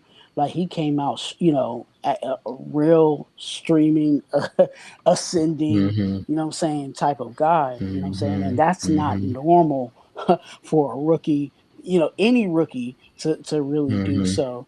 The Yeah. the sophomore slump is more, you know what I'm saying, I would say more acceptable in Yeah. his, you know what I'm saying? It's like what they say, that the bigger you are, the harder, the harder they fall, or You whatever, fall. the. Right. Yeah, so the higher he went, obviously the drop is going. There's going to be a drop, and But, hey, It's let me tell you called now, tape. year yeah, but one, it's not like he lost his he position. was up. You don't get rid of the coordinator over it, though. Y'all, Yeah. they even won a first round playoff game this year. So it's Right. not it's not the play. It's something else going on. Like somebody messing with somebody's wife. They had tape, guys. They had tape on Stroud in the offense, and so it wasn't as Yeah, I'm the easy. I'm the yeah, that's first true. person to That's say true. that. I'm always the first person to say that. Like once the NFL catch up with you, that's why you better be working out in the off season. But what I'm saying is this: even with Stroud having a bad season or whatever you want to call it, that's not cause for you to get rid of the coordinator. And y'all went to the playoffs, Hmm. But it the second is. round. Hmm. So it's something else going on. It's not football related. Yeah, Unfortunately, black, it is. It's called politics. You know what I'm saying? You're not going to get Well, rid of that flashy quarterback, right? You're gonna have to get rid of somebody. Is going to have to fall so what did he do for. wrong then to get fired? No, I'm Nothing. not. I'm Nothing. not saying. I'm not saying Scapegoat. that he was worthy of it, but exactly. Scapegoat. when yeah, So that means it was a right. So scapegoat. it's something off the field. It had nothing to do with the field. It's something off the field. Politics. Exactly. Yeah, something off the field. So I if I think this had is to, a. So for us, throw for us darts, to look at what's going on the field, it doesn't really make sense because the reason why is the change is happening because of something off the field. Like something is happening. We don't know what it. I don't know what it is anyway. But Mhm. dude got fired and he was doing good, just like Telesco asked. yeah. So my three choices, and this ain't in no order. I'm throwing darts to the dartboard here, hoping Pete Carroll he'll grab his phone and call him. Bobby Slowick, Chip Kelly, and Mike LaFleur. Those will be the three that I would like him to grab that phone and call him and be like, "Hey, what's going on?" Interesting. I like this one here. Aubrey Pleasant, offensive coordinator. He's a passing game coordinator and assistant head coach for the Rams currently. 11 years of coaching experience. BBZ. I like this. I've heard that name too. I've heard, yeah. So there's a bunch of names out there. Bunch of names. Mm-hmm. So hey, what's yeah, the latest on Clint Kubiak? Clint Kubiak. That's a good call. That is a good one too. He has not got a head coaching position or anything like that. Let's see where Clint is. So if you garbage, yeah, I'll throw him sit out 2 in there years too. and people want you again. Who's that? What do you mean? You talking about Chippy? No, even Kubiak, wasn't he the head coach of the Texans at one point? No. That's Gary. Yeah, Gary. Yeah, Gary Kubiak. Yeah. We're talking about young Clint. Well, not young, but younger than me, Clint. Did he play football or did he just watch his brother? Huh? Did his brother? I know Kubiak played for Denver. Yeah. That's a good question. No, Clint. Did he play? I don't remember him being a player ever. Maybe he did. He's from Colorado. They were out there in Colorado because of the whole like Kubiak's in Colorado thing. Oh my God! You talk about what's that word y'all used the other day? Yeah, big old fancy $10 word. What was the name? When your father gets you in nepotism. Nepotism. That's what this started. So there's like. There's a lot of Kubiak happening. Okay, in the NFL, this is true. And he wasn't even a good quarterback, but that don't mean nothing because just because you wasn't a good quarterback don't mean you can't be a good coach. The thing about Clint Kubiak is this wouldn't be his first coordinator position. He did have the job in Minnesota, and that did not work out for him. He was in Denver as a passing game coordinator and quarterbacks coach for a year. Oh, this guy. Then he went to the offensive coordinator for the Saints. And he's currently the coordinator for the Saints. They didn't fire him? No, they got rid of Dennis Allen, right? They did. But they didn't get rid of him. Yeah. He's supposed to. Well, why did they give him the job? They haven't given anyone the job yet, right? Did the Saints hire? They haven't hired anybody. So I know that they were looking at Aaron Glenn, and he took the Jets job. So we'll see what happens here. This would be awesome. Richard Sherman is the DB coach. Pete Carroll does that kind of thing. He does. He might bring a former player in and put him as a position coach, or as a quality coach, and move him up. So we'll see. But yeah, what were you saying, Tom? You play safety. Yeah, anytime they fire a head coach, the coordinators are definitely on notice. You know what I'm saying? Mm-hmm. Whether the interim, is there or not, the coordinators pretty much know their job is not secure. Yeah, but if they get rid of him, he's not gonna be unemployed long at all. Clint Kubiak, they talked high of him because of how he had that offense going. It's just that his car, like his car and that whole little thing that was going on. I don't think it was offensive coordinator, but he should be on notice. But he did play safety at Colorado State University. Okay. There you go. And he was a team captain as a senior. Okay. And he played in the East-West Shrine game. Okay.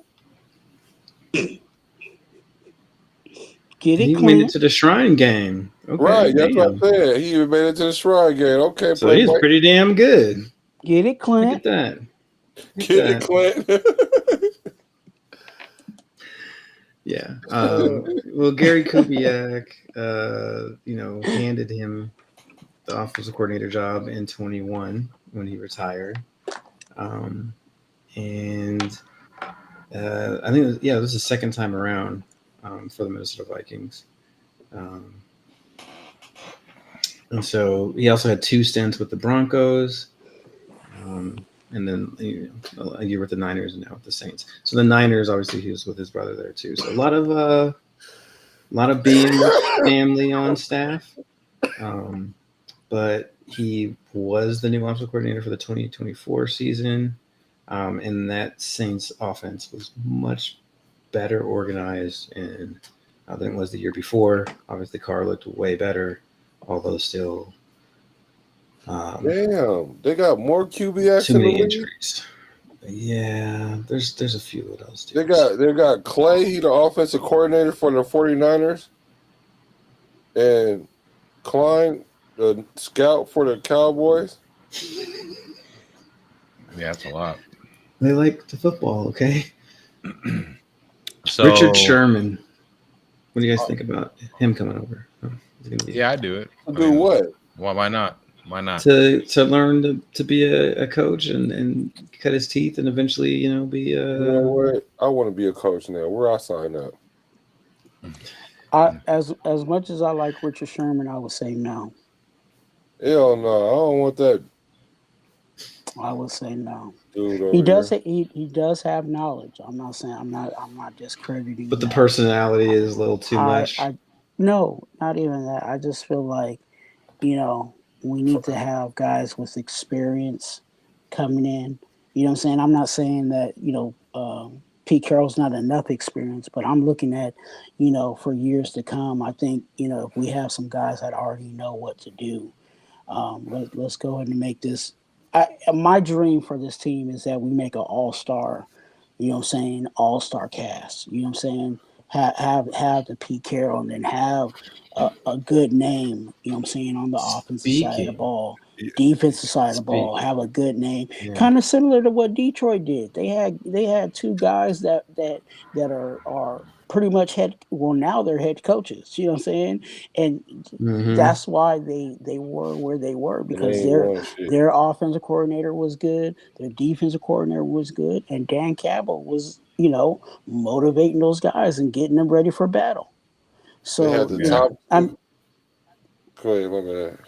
No, I'm just saying. So I would like to see that with Pete Carroll. I would love, as like I said, Pete Carroll does have the experience, but I would love to have experience on all sides of the ball, including our special teams.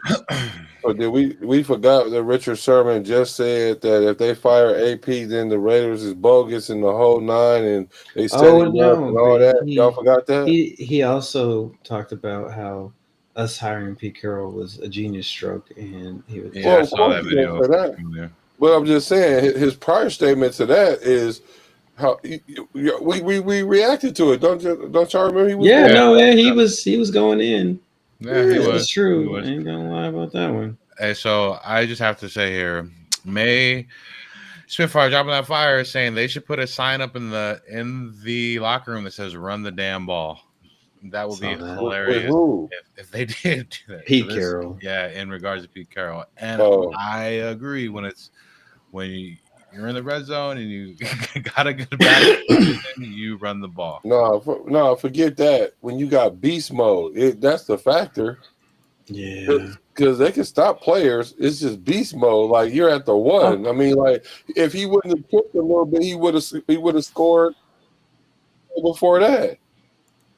I just have to say I understand with beast mode too, but I'm gonna say when you have a good back that's in the tier, of those higher tier backs, you run the damn ball. But I get your point though with beast mode. I feel like it's a little bit of revisionist history, folks. I just want to say that. Yeah. It's like after the fact, we were 2020 vision and all that shit. But like, second down, there have been many coaches that have thrown a pass from the 1 on second down because you're going 4, and if you don't go on second, then you have to run every down, and it becomes predictable. There have been times where guys that ran a first, second, third, fourth, and never threw the ball and didn't get it in, and we called them shit for it. So, bro, if you Not at the true. 10, if you at the 10, right, or at the 9, and you hand the ball off to your running back, and he get to the 3-yard line, you gonna give him the ball again. I don't give a damn. No, that's facts. You gonna That's give true. him the ball. It ain't like he ran 2 yards. He ran like 6 yards down there. And I'm telling you, he almost scored on that play Yeah. before that. Yeah. I just watched that game all over again because I'm all up in the Pete Carroll shit. And What was the that play is before? one Did that they is run on first down? so that is one stain, one big stain on his shit is that he should have ran the ball with Beast I Mode. don't hold it against him though, because like you said, a pass right there, if you gonna pass it, that's when you better pass it. Like I get it.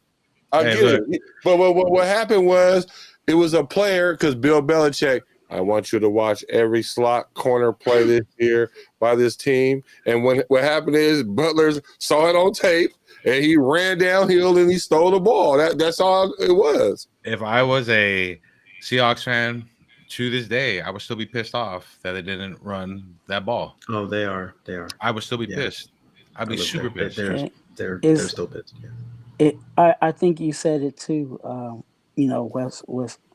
West Conference. I think it's one of those things where, unfortunately, with Pete Carroll, like you said, he was that one kid with the white T-shirt and drank the red Kool-Aid, and the stain that hit his shirt wasn't a small stain. It actually was a big stain, and I think unfortunately the one mess up that he had was that, and that's why everybody for years and years, I don't even know how long. I'm waiting on the day that scenario dies, and I don't think It it will not. won't. it It ain't. hasn't died. You know what I'm saying? It So will not, yeah. unfortunately, that's just the cross he's going to have to carry, and us even as Raiders that this is our guy now, and we're talking about it. Mm-hmm. Yeah. Mm-hmm. I don't think he'll make the same mistake twice, though, going into it. And I'm hoping we could go to the promised land. And if we do end up in the same situation as the Seahawks, I guarantee you and I promise you that he's going to run the ball. He's going to run the ball. Yeah, he already apologized real deep for that one. And guys, Pete Carroll did not call that play. He just allowed the offensive coordinator to call that play. So, yeah whoever. Please say that again. Whoever. Please say that again. Pete Carroll did not call that play. He allowed his offensive coordinator to call the play. Pete Carroll, though, should have known better, though. He should have been like, Vito. He said as much himself. Hey, did y'all see what Beast Mode said? He said if y'all look at the video, they was calling the play.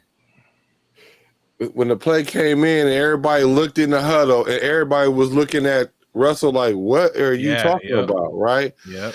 He said they broke the huddle. You could see Beast Mode flipping off Carroll on the sideline because he, instead of being on this side of the quarterback, he had to go to this side. Remember, he went to the left side, ran the little out or whatever. The ball wasn't even going to him at all. So I don't know who called it, but the fact that that whole dynamic was messed up, it ended up on Pete Carroll because he's the head coach.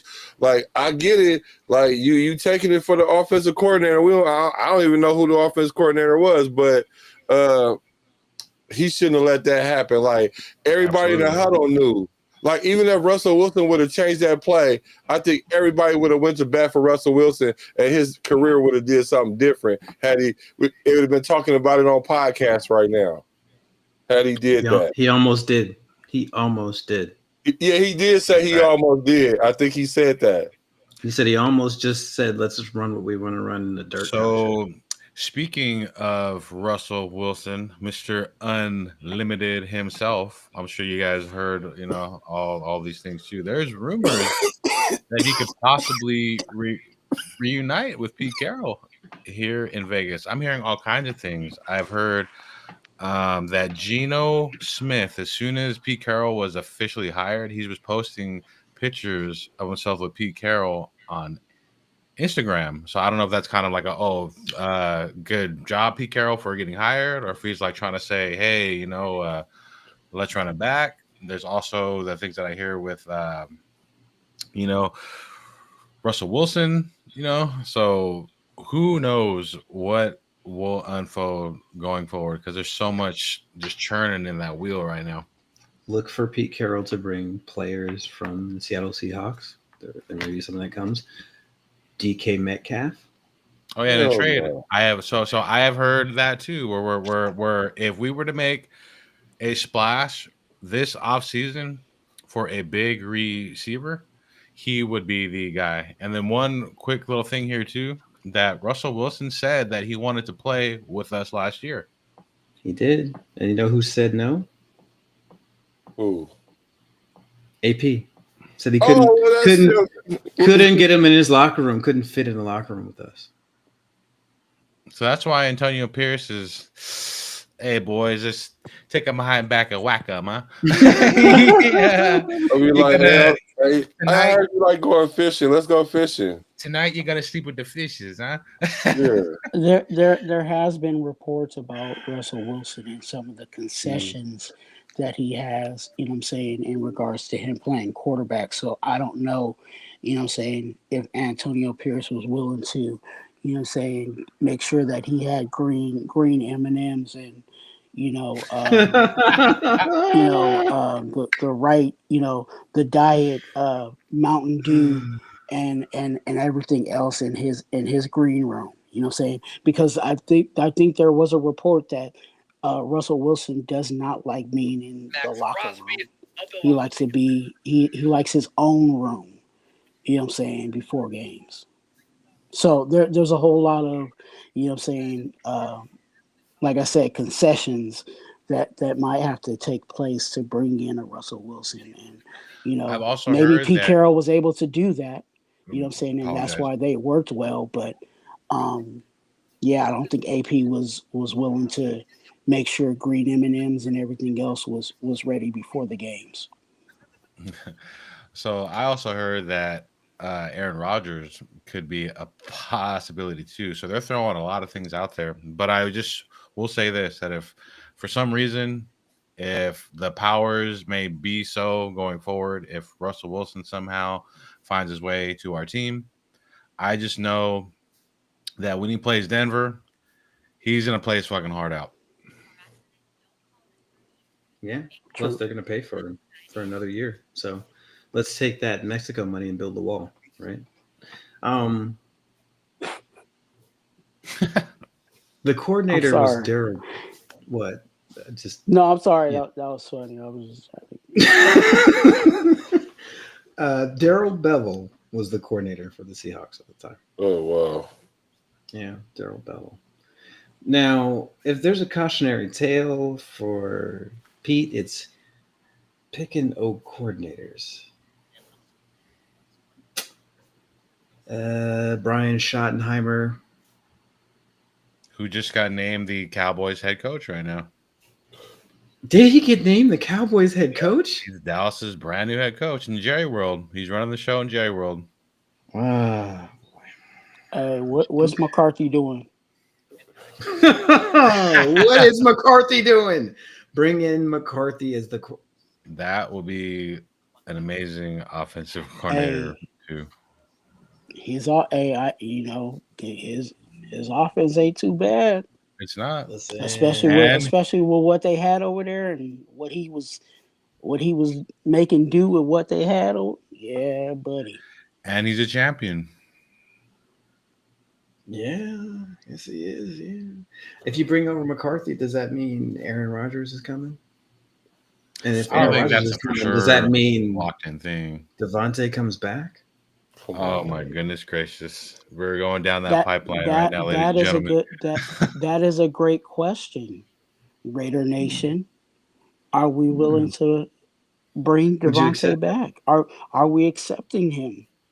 Man, this is the most toxic family ever. We just ran him up the flagpole And then now we gonna talk about yeah, we blasted you on IG and Facebook, but if you want to come back, it's cool. Hey, We he love came you. out himself too and said that he would come back to our team. You know what I mean? So Talking about they Look, used to hey. abuse me over there. They was trying to kill me over there, but I love them. I'm gonna go back. What? Hey, if You Rogers, can't quit us. You look, can't quit us. Yeah, you can't quit us. Aaron Rodgers is gone. Who's gonna throw it to him? So right now he's having buyer's remorse right now, and he's like, "What the fuck did Yeah, I if do?" anybody got buyer's remorse, is him because he didn't bought 2 lemons. So listen. I don't blame him. He went to go to somewhere that someone was going. Well, they were going to allow somebody to throw him the ball. You know what I'm saying? Yeah, So but he's who looking for messed someone that up? now. He's looking for someone now to go ahead and throw him the ball. They messed that up because when he was with Derek Carr, that worked just fine. They was doing just fine. That's Right? true. That's true. Who knows? Who knows what is gonna happen? We're almost 3 hours on this live. Almost. Yeah. We're going to cut it off at 3 hours. I We're know. almost at 3 hours. That You is know, one Professor, full WrestleMania show. It's 3 you know, hours long. Professor, we only meet once a week, so it's 3 hours to get full credit, full units. Listen, Want your listen. 3 units. If you want credit for this class, you need to Yeah. attend. Attendance is important. Attendance is important. Make sure you go after this class. You go to lab. You know what I'm saying, Yeah. and make sure you complete all the tasks Study. in the lab. Yeah. Yep. And You're going to have stay out of homework. trouble, knuckleheads. Yeah. Stay out of trouble. I got study hall in my room if y'all want to pull up. Yeah, just he'll study up. Just make sure you watch what Hey, you're smoking. I studies. I'm good.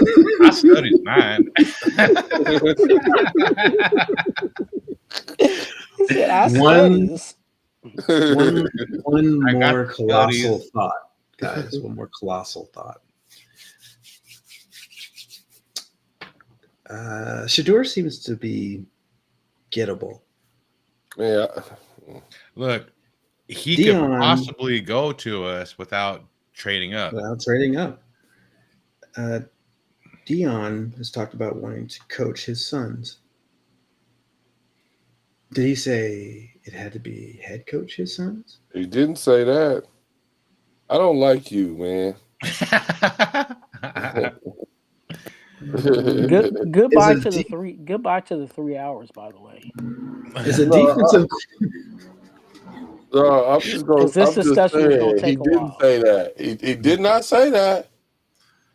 But how much Is money? it- But the question is, how much money he making in Colorado? Like he got to be a major coach to get paid close to like the a same.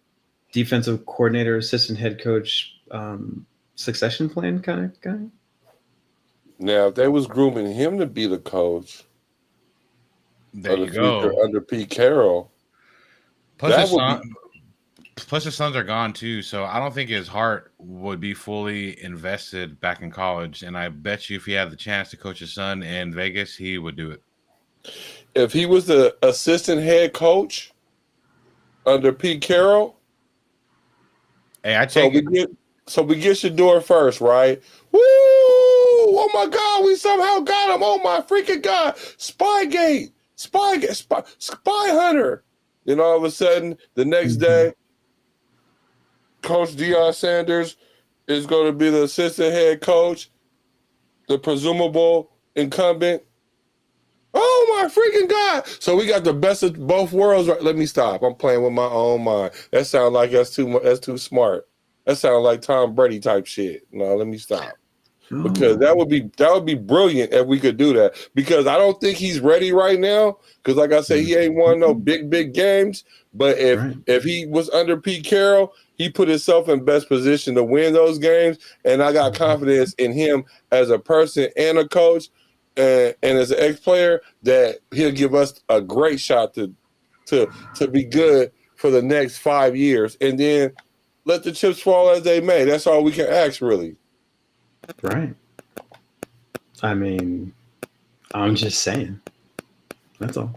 You just asked a question and you let me go off. Participation points is important in class too. Extremely important. I graded a curve, and participation is a huge part of it. So, class, watch how this I- man is doing it. And I'm on participate and hit the like button. That's right. I'm on the opposing curve. Here That's we a go. no. He said, "Not even happening." Let's No. go. Tell him. He said that's Tell a him, And, no. Twan. and Tell him, Twan. because I don't think Prime is going to come if he's not going to be the head coach. And Really? especially when it comes to the money situation, he's going to Mm-hmm. want he's going to want the dollar. You know what I'm saying? So are we forking out the Mm-hmm. dollar for him just to be, an assistant head coach? And what is he going to coach? Has he There's no been an cap. off? Has he been? Well, I know that, but what has he done as a coach? He's been a He's head gonna be coach, a but head coach. has he been a defensive head coach? Has he been a defensive coordinator? Has he He got more ran so? experience than AP. Because the last time I checked at Colorado, he doesn't do X's and O's.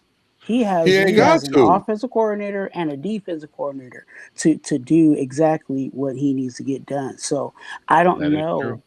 I don't know what he'll be coaching.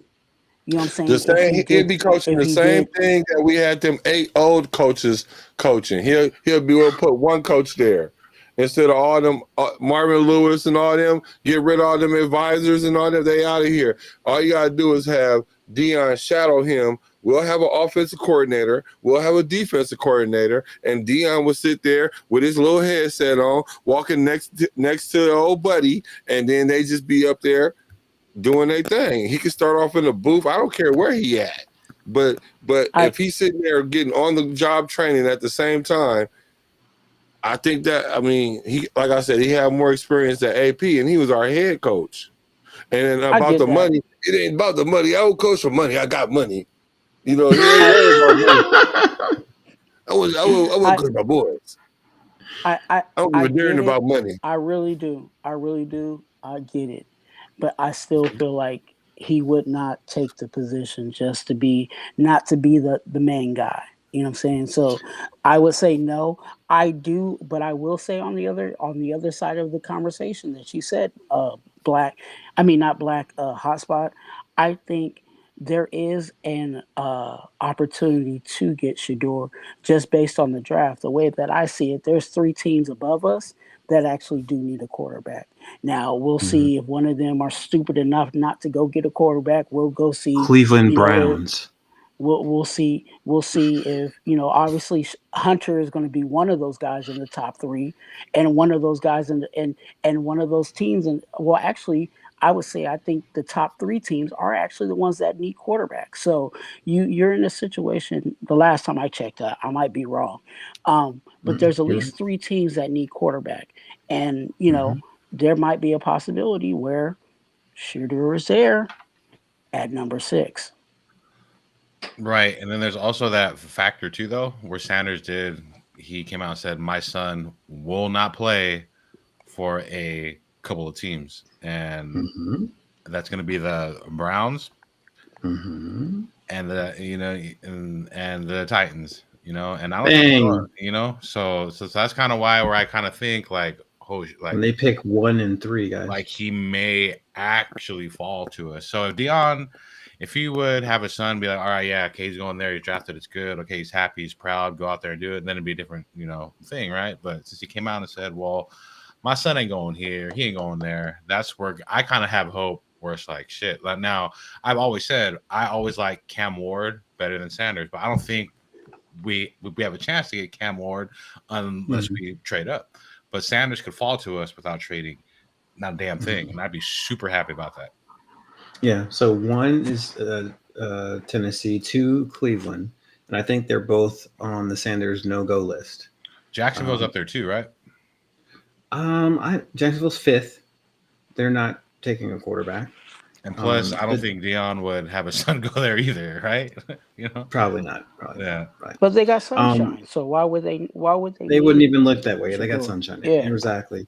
The Giants, I think, will be the first place, and I think It's Cam Ward. they're going to take Cam. I think the Giants will probably move from 3-1 to get Cam. That's what I think is going to happen. I think Tennessee is going to sit there at 3, knowing they can't take Shador and just take, Abdul Carter or somebody like that, right? Is a Tennessee Titans type pick. Cleveland will convince themselves of something ridiculous and mess it up because that's what Cleveland does. The New England Patriots will probably take Travis Hunter because they're the Patriots. Sure. Yeah, and then Jacksonville will probably just take a tackle, right? You're going to have some offensive line stability, right? That is scary. And then at 6, a la Sanders. So that's just, I've been saying this for a while. You know what I mean? But we'll see. That Patriot situation is going to be scary. Wait, how that happened again? Because how? I need the whiteboard for class. But if the Raiders would have so who's number one? Who's number one? Tennessee, right? Who they take? Tennessee Titans trade back with the Giants to 3. The Giants get up to 1 and take Cam Ward. The Cleveland. Okay, then who's number 2? Cleveland. And who they get? And Sanders ain't going something to dumb. Cleveland. Something dumb? Like, so you tell me Travis and Shador on the board and they're going to pass on. Who's the quarterback that comes flying up the board between now and then that probably isn't worthy? They'll probably take Jackson Dart at 2. That sounds like a Cleveland thing. Not to besmirch Jackson Dart. I don't know he's going to be bad. But if he goes to Cleveland, he will be. Cleveland is going to Cleveland. All right, then who's 3?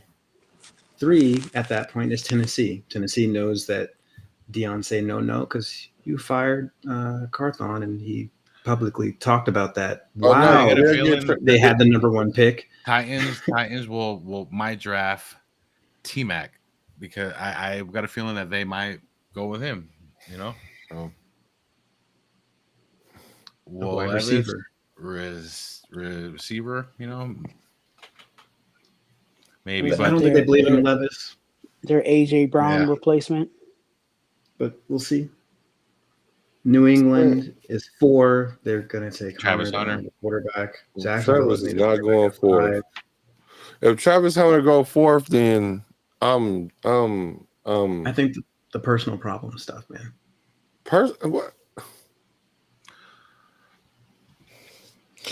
You know what? Maybe it's a good thing I didn't get a team and all the stuff because when I was a little kid, I wanted to have my own team. You know what I mean? I really did. It was like, damn. So I realized what it required to get one, but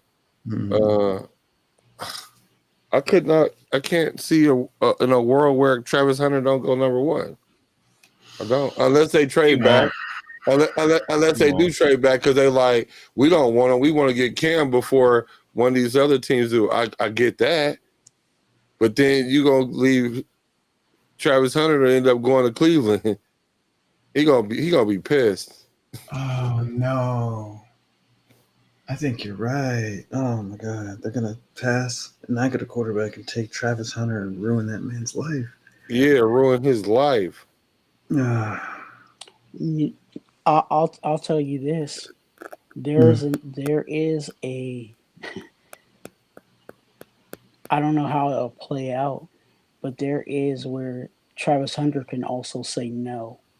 Because Travis Hunter, unlike I believe Shador, I think Travis Hunter has another year left to his college career. He does. So he could say, I'm just gonna go back.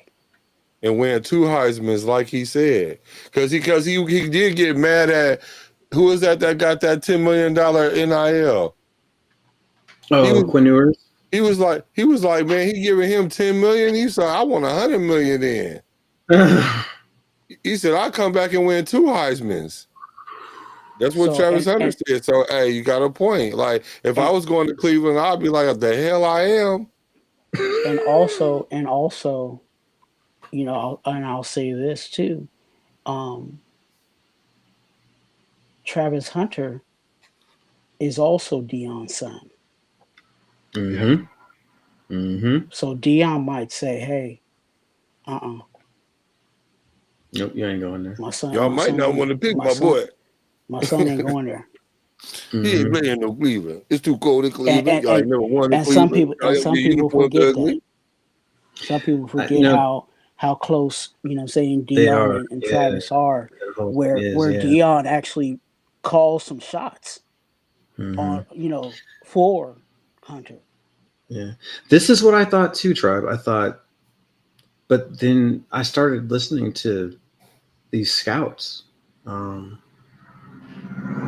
they're just finding ways to pick at this and that and this and that and Jackson Dart, and I love me some. What's the kid from Clemson or whatever, Syracuse, somebody?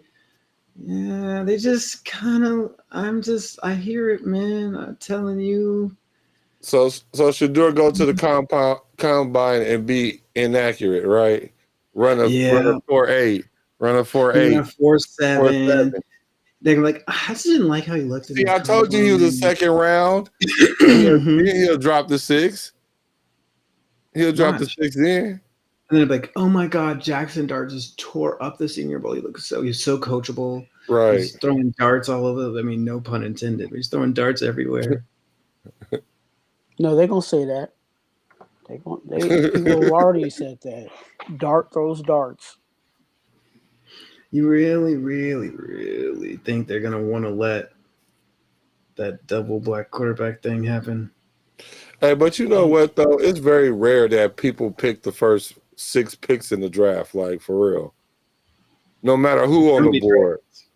Like you said, something always happens. Just like I picked that upset last week with the Redskins. I started off saying like there's always an upset in these games. So which one is it? So like you said, like when in this pick, I could see like you saying Cleveland picking somebody weird because people like we ain't playing there, cousin. And they're They ain't nothing Cleveland. to do in Cleveland, and y'all garbage. Well, they're not garbage, but Well, we beat them. So I don't think Cleveland's garbage at all. Like when you no, look they're at not their garbage, but they Cleveland. when you look at their roster, like the people that they draft, like their roster is really not that bad. I don't know what goes on No, that's within true. the front office and their head coaching that they can't get these guys together. Because there were some guys that went to Cleveland, and I'm like, man, I wish we would have picked them up. You know what They I'm don't saying? have no So quarterback. they got they talent over never. there. They just can't put it together. They don't know what to do with the quarterback position. They realize that they can't draft it, right? Right. So they tried to sign one and gave him like $1 bajillion, but he was Because they thought alleged that was going to be a sex offender. steal. I think the last good quarterback they had was Bernie Kosar, and that's way back. Like a long time ago. But Like I said, Brian. anyways, Vinny wasn't bad. Vinny Testaverde, come on. Brian Sipe. Bernie Kosar, baby. Anyways, look, we're over 3 hours in the chat. It's time to bring this Wild West wagon train home. Before I go, I just want to say my picks here. I'm still standing with my picks for tomorrow's game. I'm the only outcast on the picks that was chosen, if you saw last week. So I'm remaining with my picks. Eagles will get the win, and the Bills are going to get the Chiefs. So I just want to ride out to the sunset there with the picks that I have made. Well, we both went opposite of that. They're not going to let the Chiefs lose. No. I mean, I don't care how much Josh tries to hero ball that shit out. It's just not happening. They'll find a way. And I just feel like Jaden's not done, man. It doesn't feel like that story's over to me. It's just, Black sold it to you, brother. He sold you that water. He didn't. I was already feeling it. Like he could tell. He knew. He knows my face, man. And I was like, my mind is telling me one thing, right? But my body. That man's singing in jail right now. That boy got new songs that we ain't heard. I'm trying to tell you, man. I'm telling you, they for real. No, that's a great story, and all that. But it's gonna end after next week. But I'm just saying, come to an end, and their Five is right. The Scouts are trying to storybook pump season. up It's Dart and Howard that every book's gonna show go you see. anyways. Raider Chuan, who you got What's your for picks? the games, brother? Yeah, let's go. Fly, Eagles, fly. Oh, Ooh, yeah. okay. I got an eagle here with me. Fly, Okay. Eagles, fly. And Chiefs, please. And I don't believe that Josh Allen can beat two teams. Mm. One team wears red, and the Mhm. other team wears black and white. Great take. Great take. Great take. Yeah, I will said, have the same I thing will too. have a live on that next week. Beautiful. Beautiful. Great work. Yeah, man. Well, there's the picks, and all of them are different except for me and my buddy Sam. I am. Is So the they're Bills all a on the better team? Chiefs. They're all on the Yes. Chiefs, and there's only one person who has the Eagles choice, as I do. So I ain't the only outcast on that game. I don't know, man. I just Me have neither. you seen Jaden Daniels? I don't I'm Oh know, just saying. man. no. Trust me, Hey, it's great. Trust me, he is exciting. He was exciting to watch. no, I'm see, also go go ahead. ahead, Black. Oh, No, go the ahead. reason why I'm saying fly equals fly is because I feel like in the Super Bowl, Hmm. the team that could give the Chiefs a running for their, you know what I'm saying, for their money, it would be the Eagles. I don't think Jaden Daniels will have enough. He's talented. I love Jaden Daniels. I want him to be a Raider, but I don't think he has that jump, you know what I'm saying, to take him all the way to the Super Bowl and win the Super Bowl.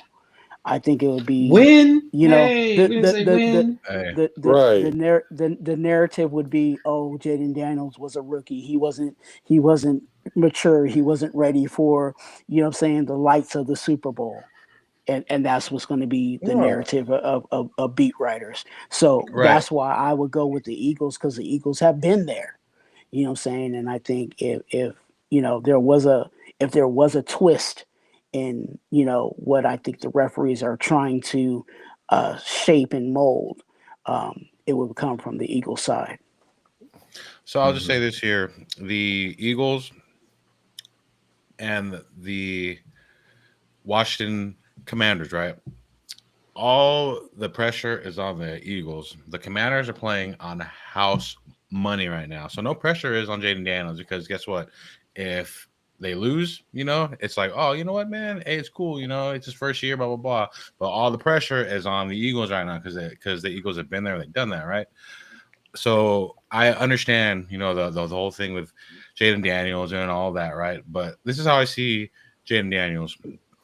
He is like an old train where you're throwing coal on that. Mhm. He's gonna run out of coal tomorrow. Mm. Hey, y'all seen that boy? Y'all see that Hurts is hurt, right? Y'all see him limping in the whole nine, right?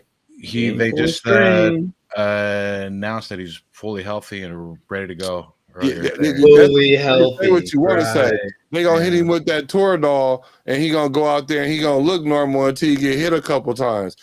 Remember when I say this? When they stop doing that little tush push, just know they right there. They about to crack. Don't stop, because I'm telling you, if that defense is opportunistic like they've been acting, Jalen Hurts is gonna have an issue, and that's why they're gonna lose tomorrow. Is because of Jalen Hurts is hurt.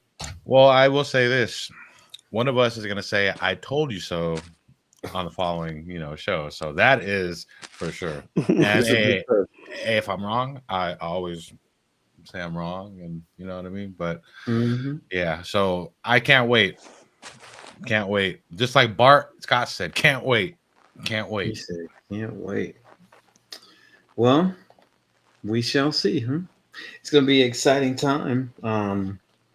as this stuff starts to wind down, we start to get some more answers about who coaches where and all that good stuff. Um, and yes, I think the Eagles is going to try to crack Jaden Daniels, and that might be their mistake. They like to be aggressive.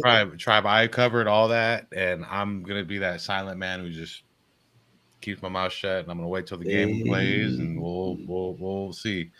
We'll see. I don't think you can blitz this rookie. Put it that way. You can't blitz him, but you can pick him off. They're gonna But come that out. comes from making bad decisions, though. You don't. Okay, look. He ain't been making a bunch of them. They'll bring pressure to him for sure. Yeah, and that right. Eagles and that Eagles defense, they are nice. they're really, really nice. Has Jaden Daniels really nice. had a really big rushing performance so far on national TV? Yeah. Not a big one, but he had. Well, I won't say big one. Well, I'll say mid. So like, look, he's consistent. Like, what if I ain't hating on him? I ain't hating on No, I don't think you hating on him. I'm just saying. I just think that the Eagles will win. That's all I'm saying. Daniels is fucking great. Like he is. Like I wish he was our guy. You know what I mean? Like Look, I'm not even factoring that he a rookie. I'm just looking at how he played. I'm just looking at strictly like at how he playing, and I'm sitting here like, okay, they trying to find a way to crack this kid, right? And every way they throwing at him, he just being like, oh, you coming with that? I'm coming with this. You coming with that? I'm coming with this. He's just like, he's not tripping. If they're gonna blitz him and play man, he might just run for 150 yards. Man, McLaurin go crazy. That boy catch everything. McLaurin gonna get shut down. Look, just stay off the safe side of the field. Look, I ain't gonna do no further talkie. I'm gonna do just some watchy. Watchy. You can walkie or talkie. Man, all right. I think, man, we're gonna see the game tomorrow, right? Mm-hmm. What time? We will see. Because it is 1:12 a.m. So technically it's Saturday. So you're right. What time the game come on? Tomorrow is Sunday. No, don't they have one game each day, or am I tripping? No, I think it's going to be 1 at 12 and then 1 at 3, if I'm correct. Okay. Both games? Yeah, I'm pretty sure they're going to do it like how they did last weekend. The double Sunday, both on Sunday. Let's look at the schedule, folks, and then we'll get out of here. So yep, it's at 12 and at 3 Sunday. Okay, and there you go. We are back to grown-up time, folks. Games are on Sunday. We're gonna double header it. Wait, say that again? Information. I said the games are on Sunday. We're on grown-up time again. Sunday, double header. So it's no games today? No games today. Oh, my feelings is Well, you guys have the chance to watch it all at the comfort of your homes. I will be working overtime on Sunday, unfortunately. So. Working overtime. Get that money. Hardest working man on YouTube. If not me, who, man? I gotta keeping our schools usable and clean and doing it behind children. Yeah, and look, I gotta say this here too. So, parents, to all you parents out there watching, if you have kids who go to high school, if you haven't, teach them proper bathroom and classroom etiquette, please. Etiquette. It goes a long way. It goes a long way. It goes a long way. Don't tell your kids to eat lunch in the bathroom. It's nasty. There's nasty bacteria and particles floating all in there. Don't eat in the bathroom. Don't do that. Okay? Why eating in the bathroom? Because they're scared, okay? They're scared. Hey, you know what? I ain't trying to get canceled, so I'm gonna just stop. But please don't teach them some etiquette because it comes from you, the parent. The parent teaches the kid how to act when they're at school. So when your kid's at school, they are a reflection of you.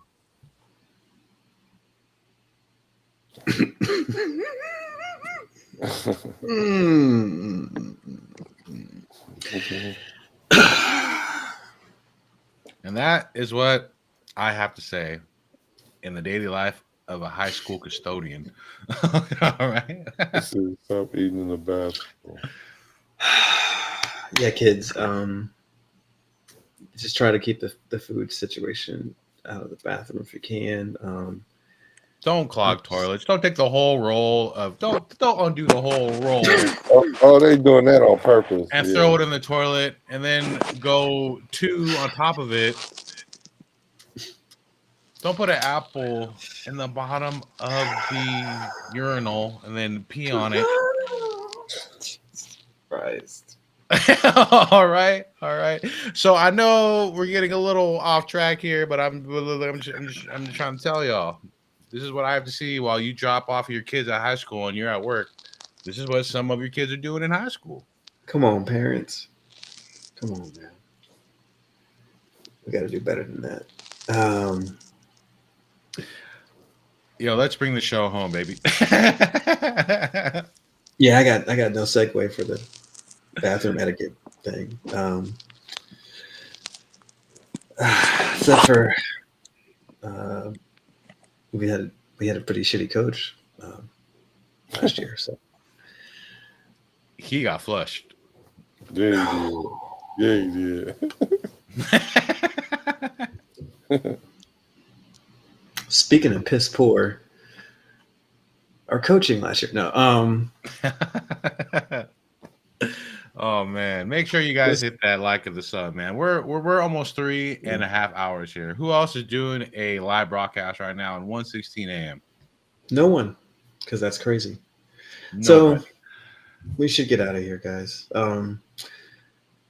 Anything else you wanted to say, Twan? As a guest, you get to go first before we get up out of here. Final thoughts, man. finishing. Twan, my guy. Am I plugging channel or just talking about the topics? Everything. Plug Everything, the channel. brother. Okay, well, Topics. Everything. I'm optimistic about what we have going with the Raiders. It's not a complete project. We're not done yet. For those that are excited about Pete Carroll, it's okay to be excited about that, but there has to be more than that. He's not the sole reason as to why we were going to win games. He's not the sole reason why we will be going to the Super Bowl. It's going to take more than just the head coach. We're going to need a good offense coordinator and a good defense coordinator, and that's still on the market for us. So keep your eyes out for that. I think now we can start looking at drafts a little more closer because we know what kind of style Pete Carroll likes to run.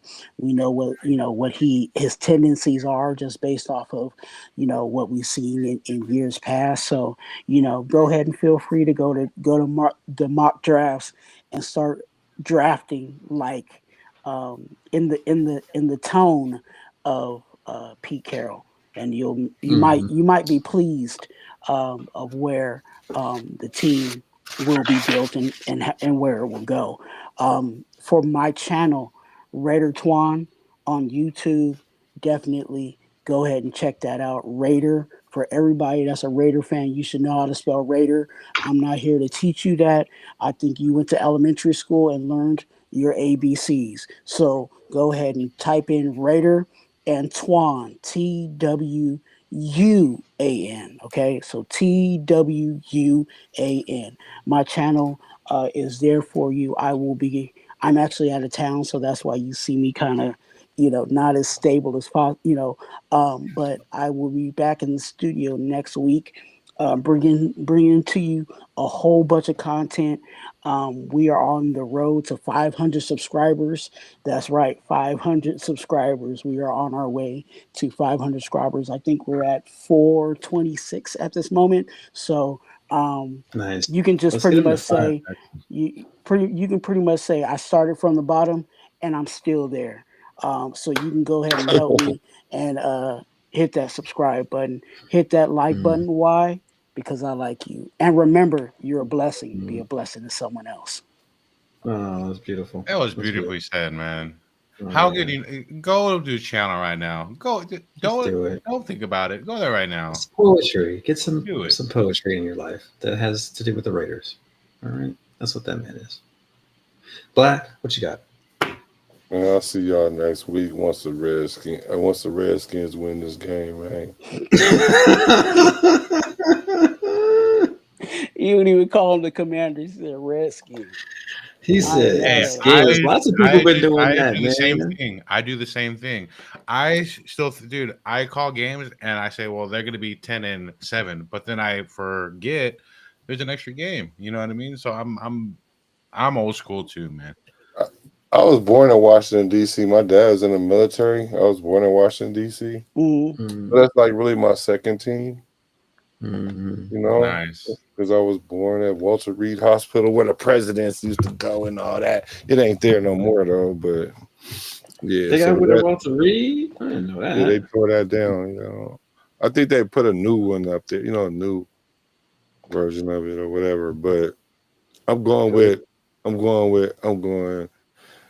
to see y'all next week. It's nighttime.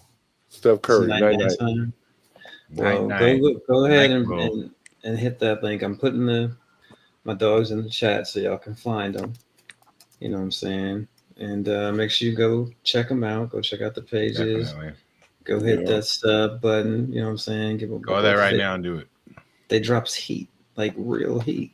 You know what I'm saying? Like you heard this tonight. That's not the kind of stuff you hear just every day. You know, people get real here. You hear every day. You would have found out a long time ago who our head coach was going to be if you would just For real. Western, right? I mean, we ain't saying nothing, but some you already knew, right? Come on now. So go check him out. You're there now, maybe. So if you're there now, then I'm being repetitive and stuff. But if you are there now and you haven't subscribed, then what the hell are you doing? For real. Go there and Like, sub. Sub up. Sub up. Western says sub right now. There you go. Westradamus says sub up. So you must sub up. Okay, here's the link. Make it easy. Y'all got all the links in the chat now. Make it easy for y'all. What's up, Jack? Jack Hanna. Thanks for coming by. One of the OGs of this piece. So yeah, before we sign out, I gotta say my little bit here. That's right. So I just want to say first off, thanks to our guests for being here. Yeah. Yes, I've been watching this stuff for a long time, and he definitely deserves more subs than what he has now for the content that he does have out. So I want to give a shout out to him, and and the outlets that he's on too, because I've seen him do great work. Mm-hmm. And I also have to say, back to the whole thing as our guest was saying to Pierce and our brand new coach, Pete Carroll, right? So now look, I ain't hating on Pierce by saying this, right? But look, Antonio Pierce is like those project cars you find on Facebook that's like $600 that requires a lot of work to get it going. It's salvage title, all that shit, right? But with Pete Carroll, it's a complete running drivable car. As soon as you get in there, it's a turnkey. It's get in and go. It's not a big flashy car like an IROC Z or anything like that, right? But I will just say we did a major upgrade going from Antonio Pierce to Pete Carroll. So I'm very, very happy. I'm excited with that. I just got to call it how I see it. You can't think with your heart. You got to think with the charts on certain things, right? And that does apply to most of the things that I say, because you got to think, on the full aspect of all things of the aspect, right? And make sure you see the Chiefs lose. You'll see Taylor Swift with that long ass back up there in the booth. Damn. You'll just see back. You just look up and then you just see this long ass back. There. So you gotta, I think the Swifties are asleep, so we might be okay. keep an eye out for that there. And how I always like to say, go check out my content. I just dropped a brand new breakdown Great video about Cam Ward. I'm doing a bunch more, going forward. This might be the last year that I do actual breakdowns because I'm so busy with work and tied up. So make sure you look. Grab it while you can. It ain't for sure yet, but go watch it while you can because I'm gonna just focus going forward a lot more doing on live stuff here because it's just straight boom. I could shoot straight and it's done, right? But with the breakdowns and all that, it's hard. And when I got a family and my work and all that, it's hard because it takes time, and to go in those breakdowns. So make sure you go check it out. Go like our stuff, like my channel. Go to my channel, sub. I don't ask, for a bunch of things, but hey, a sub and a like would be great. And if not, hey, it's cool. F you to get out of here. But on that note, as I always like to say, keep it cool, keep it light, keep it fresh. There you go. I'm Western Conference, also known as Dub C or Wild Wild West. Let's go. Big ass world, right? The whole world, right? So, guys, I mean, you know how I feel. This has been one of the more positive stretches for the Raiders in a long while. And I think Mr. Brady has something to do with it. Okay, so I feel like this is the time where we can start to do the thing that I think we always should have been doing, which is stay positive. Because, what the hell else are you going to do, right? Oh, one other thing I have to say. When I got home from work, I believe it was yesterday, I saw the after hours show that you and Black did. And I got to say, that shit is great content too. So make sure y'all go check that out too, because that is some super fire stuff for adults only. Okay. You got to be that's what you're talking about? 18 and over to watch right. that. And I was watching that and I'm cracking up, man. I am laughing. And it's good shit, man. So make sure you go check that out.